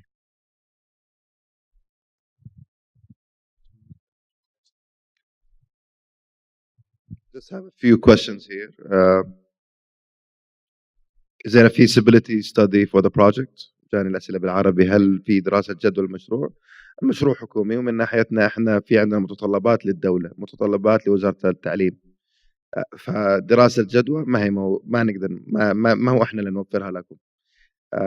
الاكويتي او الرأس المال هو اللي ينظر للجدوى من ناحية العوائد الاستثمار. ويعطينا سؤال ثاني، يجي السؤال اللي بعده: ما هو عائد الاستثمار السنوي للمستثمر؟ هذا طبعا بناء على المنافسة. ما أقدر أقول والله الرقم X or Y. It's depending on the competition. So the more you are aggressive, the lower the IRR, the more opportunity that you have to win. هل سيكون القطاع الخاص فرصة بتشغيل المدارس الحكومية مستقبلا ومتى؟ أظن هذا يتركها للأخ عبد الرحمن، بس أقدر أجاوب سريع إنه هي واحدة من النماذج اللي بتدرس الآن من قبل الشركة، من قبل TBC. من أين سيتم تحقيق العائد على الاستثمار وتحصيل الإيراد؟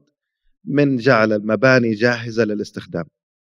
إذا المبنى جاهز للاستخدام، مفروض في 200 طالب، ال 200 طالب كلهم بيدرسوا في الأجواء اللي والKPIs المتفق عليها، يتم الدفع. فهذا المجموعة دي من الأسئلة. How would this bid be described, presented as equal opportunity? I struggled a bit understanding the question, so I'll say what I understood. Basically, we are ensuring we are going out with a transparent, clear tender process. The criteria to qualify will be clear. Once you're qualified, everyone is on the same level playing field when it comes to responding to the RFP. There will not be any bilateral discussions. It will all be subject to clear clarification and response procedures that will be shared with all bidders. And we will ensure between TBC and its advisors that the process is transparent and to ensure equal opportunity. I will go back to this word. I'll give it back to Vincent just to go over again the evaluation criteria and how we will go about the bidding. I think it leads on nicely, actually. I just want to reiterate a point from the earlier presentation, and apologies if it didn't come through. The speakers were a problem, but as I said, we put a lot of effort into designing not just a procurement process, but project or tender documents that give everyone an opportunity. Okay, we've removed a lot of that complexity that you see in documents, say, let's say in the UK or elsewhere. We tried to simplify it. In other words, just take out unnecessary complexity. Okay, make documents easier to work through. And one of the reasons around that is we want to help the bidders ensure they got technically assured bids. Because one of the things about PPP, it is quite dangerous. You can end up making mistakes. The scope gap, FM forgets something, construction forgets something, and it manifests in the bid evaluation process, unfortunately. But on the process of evaluation, coming to equal opportunities, for me, it's around fairness, to give everyone an opportunity. To the point that the MOE space program, we're not requiring you to interrogate that in any way, and we're giving you a detailed design.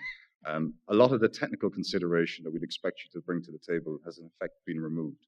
So what we brought into the evaluation is effectively a two-stage process. So stage one is a technical evaluation. Okay, it's got very limited weighting, by the way, but ultimately it's to achieve a minimal, technically compliant bid. And if you pass that, you go straight to financial for assessment. Because in reality, as I said, the key drivers which Ryan has mentioned, it's really about whole life cost, ultimately. So in that respect, two-stage, technical first, minimal technical requirement, and again, what are we evaluating? We're evaluating a number of things. We're evaluating a really good construction program that articulates the phasing strategies, that clearly, from a technical point of view, has assured us that you've taken the design, you've considered the actual requirements, modified the design, clearly set it out, put a good commissioning program together, and obviously a very good FM solution. Again, the instruction to bidders is actually very clear. We've gone to considerable lengths, more so than any other jurisdiction, to really set out and help you navigate through the process. Why? Because we want you to deliver good bids. We want everyone to stand a really good chance here. We want the competition to be strong. Again, we're forming a new market. So if that answers whoever that question came from. Do you want me to answer these? Yeah, I got a couple of questions here, some good questions. Is there any specific requirement for construction type of structure? I assume you mean structural like PC or steel. I mean, you have a design, you have the standards, you'll see the requirements. It'll pretty much dictate to you what type of structures you want to put in place, but ultimately they have to meet the life cycle requirements. So if you can achieve that with alternate structures, we'd be open to those, but just to make sure they're tested by your technical team, particularly your structural engineers. Is there an option for early delivery of groups like 10 schools, then 30, then 20 to TBC MOE, allowing early occupancy? For me, that's in two parts. So there's early occupancy, so, there's delivering batches of schools, and then there's early occupancy. Unfortunately, with schools and universities in particular, there is no early occupancy. It's one date. It's one window. It's August. You know, that's what constitutes occupancy at one date, because you can't hand the schools over, you know, around December or January through the term times. However, the phasing is key. We're not expecting you to turn up with 60 schools after 15 months. That doesn't work for us either. So ultimately, there's a capacity requirement from MOE. We have to build capacity, ensure the teachers are ready, and that we're capable of taking those schools on. So, I mean, the message is very clear from our perspective. It's two phases, ultimately, city by city. And the bid will be very clear on that, how to set that out. And the last question is, will TBC TBC provide the utilities for the schools, or the developer should pay for the utilities independently? Again, a decision was taken for affordability and value for money purposes. Why have the utility costs flow through the unitary charge for Project Code to put a margin on top? And if there's any fault in statutory undertaker providing those services, the Project Code is excused anyway. So the view was that it makes perfect sense. MOE will enter into an arrangement with the utility providers and deliver the utilities. However, when the utilities get to site, as soon as they pass the boundary, the responsibility for the distribution of those utilities is with Project Co. So if there's a failure in any of the infrastructure on site, that's a Project Co problem. But the supply of utilities to site and the payment of those, it's with MOE and TBC. Is there any question? We almost answered all of the question. Majid here. Hi, gentlemen. Thank you for the question. Thank you for the presentation. I have a question actually for Ryan. During the presentation, there was a mention of an interface agreement between the EPC contractor and the FM, or the operations contractor. How do you envisage that working? As typically in projects, there would be a clean compartmentalization of risk between construction and facilities management.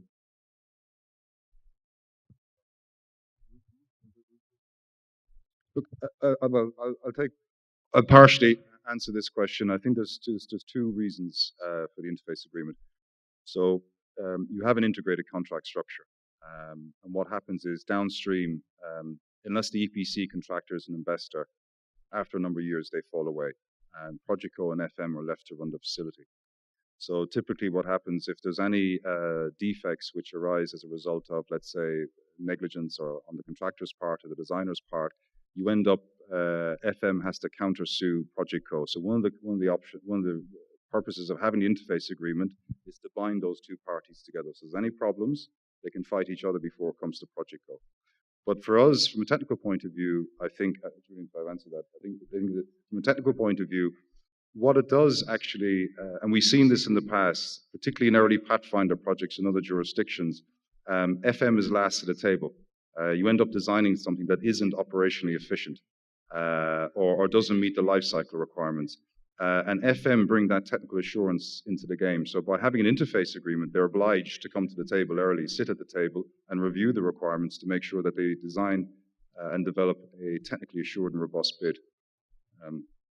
So it's driving discipline into the bidder side and how they bring all that together. That'd be my.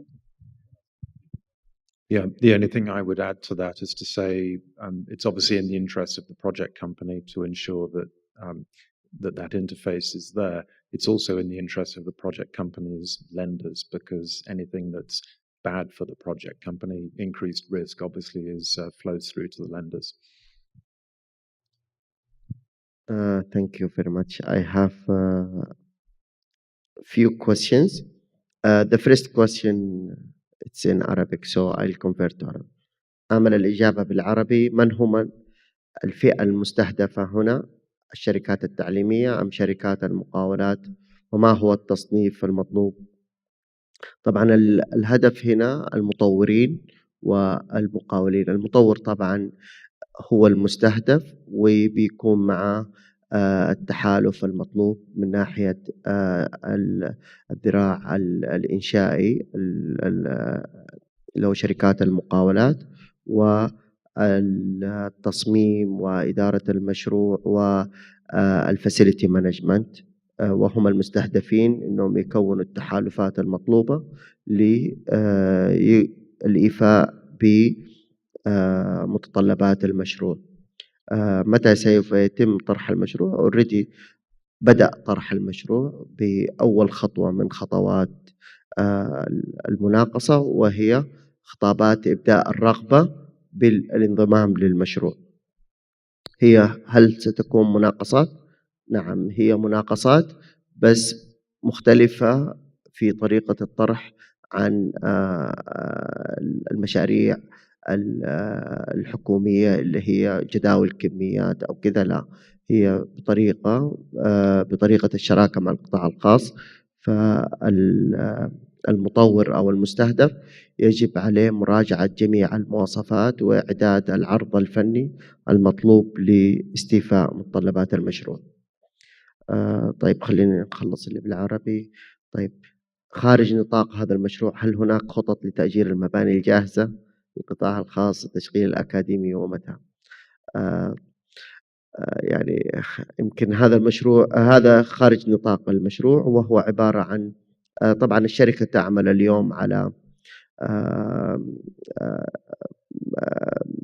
أكثر من مسار بناء على متطلبات الوزارة.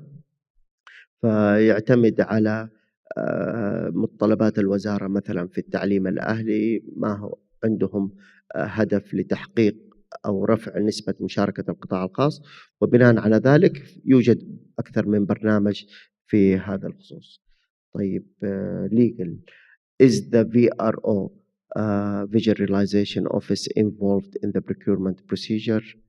Is the NCB involved in the procurement procedure? NCB need to approve the process or procurement procedures. Anyway, we are actually part of the team. We have a committee for this project. It's headed by His Excellency the Minister of Education and the membership of His Excellency the Chairman of the National Center of Privatization, and His Excellency the Minister of Finance, and the National Center for PMO, the MBMO, National Program Management Office, and Tatweer Building Company. So all of this project is aligned with all of the stakeholders. What is the relation between TBC and the Agency of Buildings? Of course, TBC is aligning with the building agencies. Actually, TBC has been founded and launched to do all of the services for the buildings with alignment with the Ministry of Education and the building agencies. And as you know now, for example, the prototypes and that, it's all with the alignment of the Ministry of Education and building agencies. I think I covered all of the questions. So if you have any more questions, or we can close the session. Okay, please go ahead. Assalamu alaikum warahmatullahi wabarakatuh. My name is Hidayatullah. I am from Al Rajiv Bank. From the banking perspective, we await the clarification of MOF guarantee and the comfort. I have a question for Julian. In terms of the termination payments, is bank debt 100% covered? Sorry, is bank? Under the termination payments, is bank debt 100% covered? So did you say is the bank 100% covered? Bank debt, Yes. is it covered 100% under the termination payments? Well, I think you'll appreciate that we don't want to go into the the details about what is going to be covered in each circumstance. But broadly speaking, when you look at it from a procurer's perspective, it doesn't make sense to structure a risk allocation mechanism in which banks don't receive what is due to them under the senior debt documents. I can't put any more detail on this other than to say there may be certain circumstances in which lenders take haircuts. I think it's commonly understood that in any project where there is there's a sort of government procurement element, and if you look at it in the international context, the concept of a bail-in is not unknown. So I don't want to say any more about it than that, but there may be certain circumstances in which lenders take a haircut, and that would not be unusual in any project in the kingdom or the region.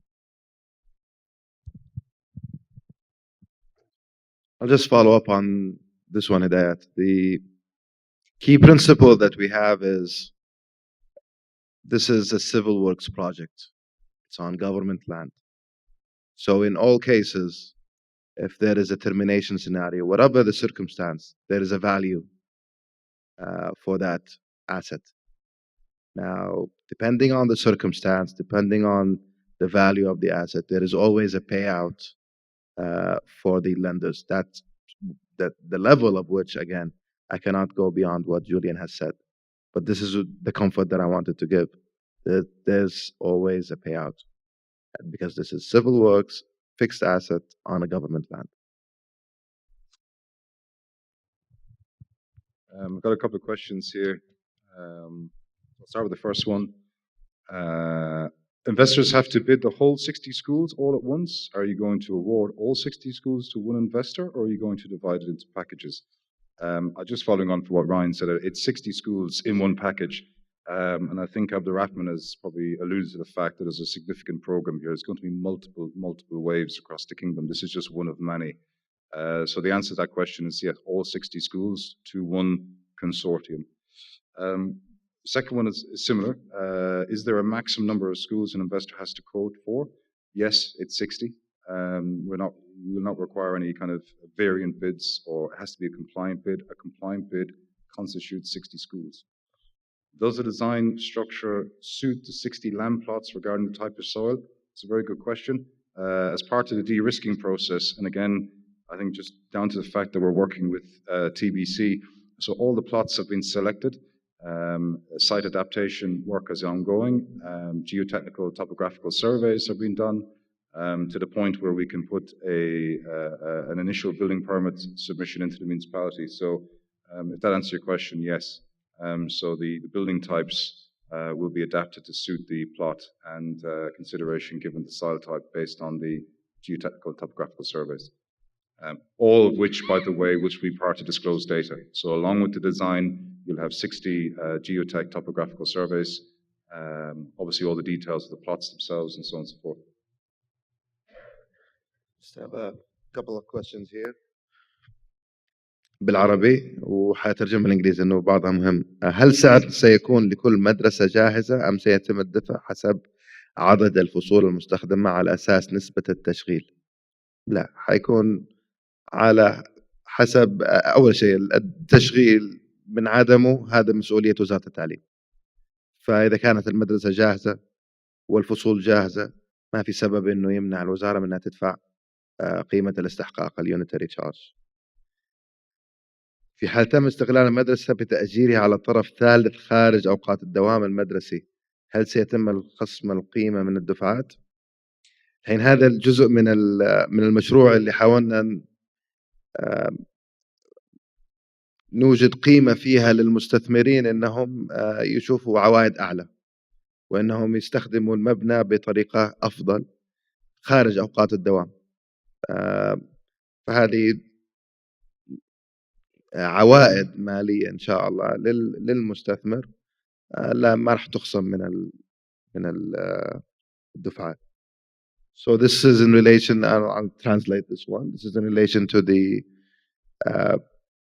utilization of the assets or the buildings outside of normal working hours or normal study hours or even study months.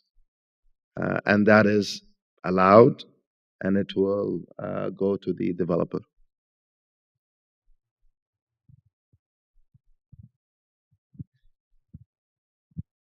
Thank you very much, everyone. If you have, okay. Again, this is Al-Bara Reyes from CBRE Advisory Services. I have one question. Is the mainly in the FM services, when we are talking about safety and security, will be under the FM services, such as the equipment called FM 200. I'm sure you know it. You know about this equipment. If it's going to be maintained by the FM services.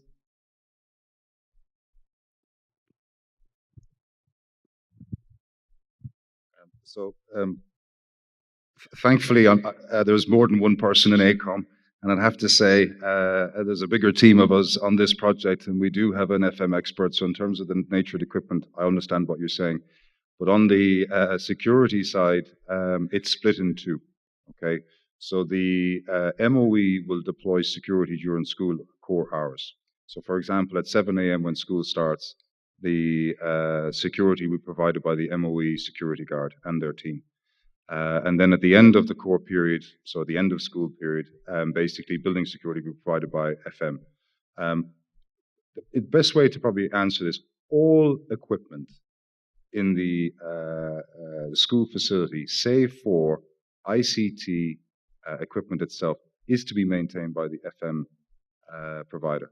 There's no distinction between technology, FM 200, or whatever systems you want to bring into play to deliver the FM services. That's the responsibility of FM. Everything else, so on the education services, consumables, administration, that's MOE, and the ICT equipment, but everything else is to be maintained by the FM company. Because Project Co has the land, has the buildings for the 20 years. It's its responsibility to maintain those facilities, to ensure they're available and services can be provided throughout the education term. I think we reached to the end of this conference and roadshow. I'll convert in Arabic. أشكر الجميع على حضورهم وتفاعلهم في المؤتمر، ونتمنى أن تصلنا جميع خطابات طلبات الانضمام للمشروع. طبعا أشكر سعادة الرئيس التنفيذي لشركة تطوير المباني المهندس فهد الحماد على جهده ووقته دائم لنجاح هذا المشروع. كما أشكر الزملاء في مركز التخصيص الوطني ووزارة المالية على دعمهم المتواصل لإنجاح هذا المشروع، ونتمنى للجميع التوفيق والنجاح. السلام عليكم ورحمة الله وبركاته.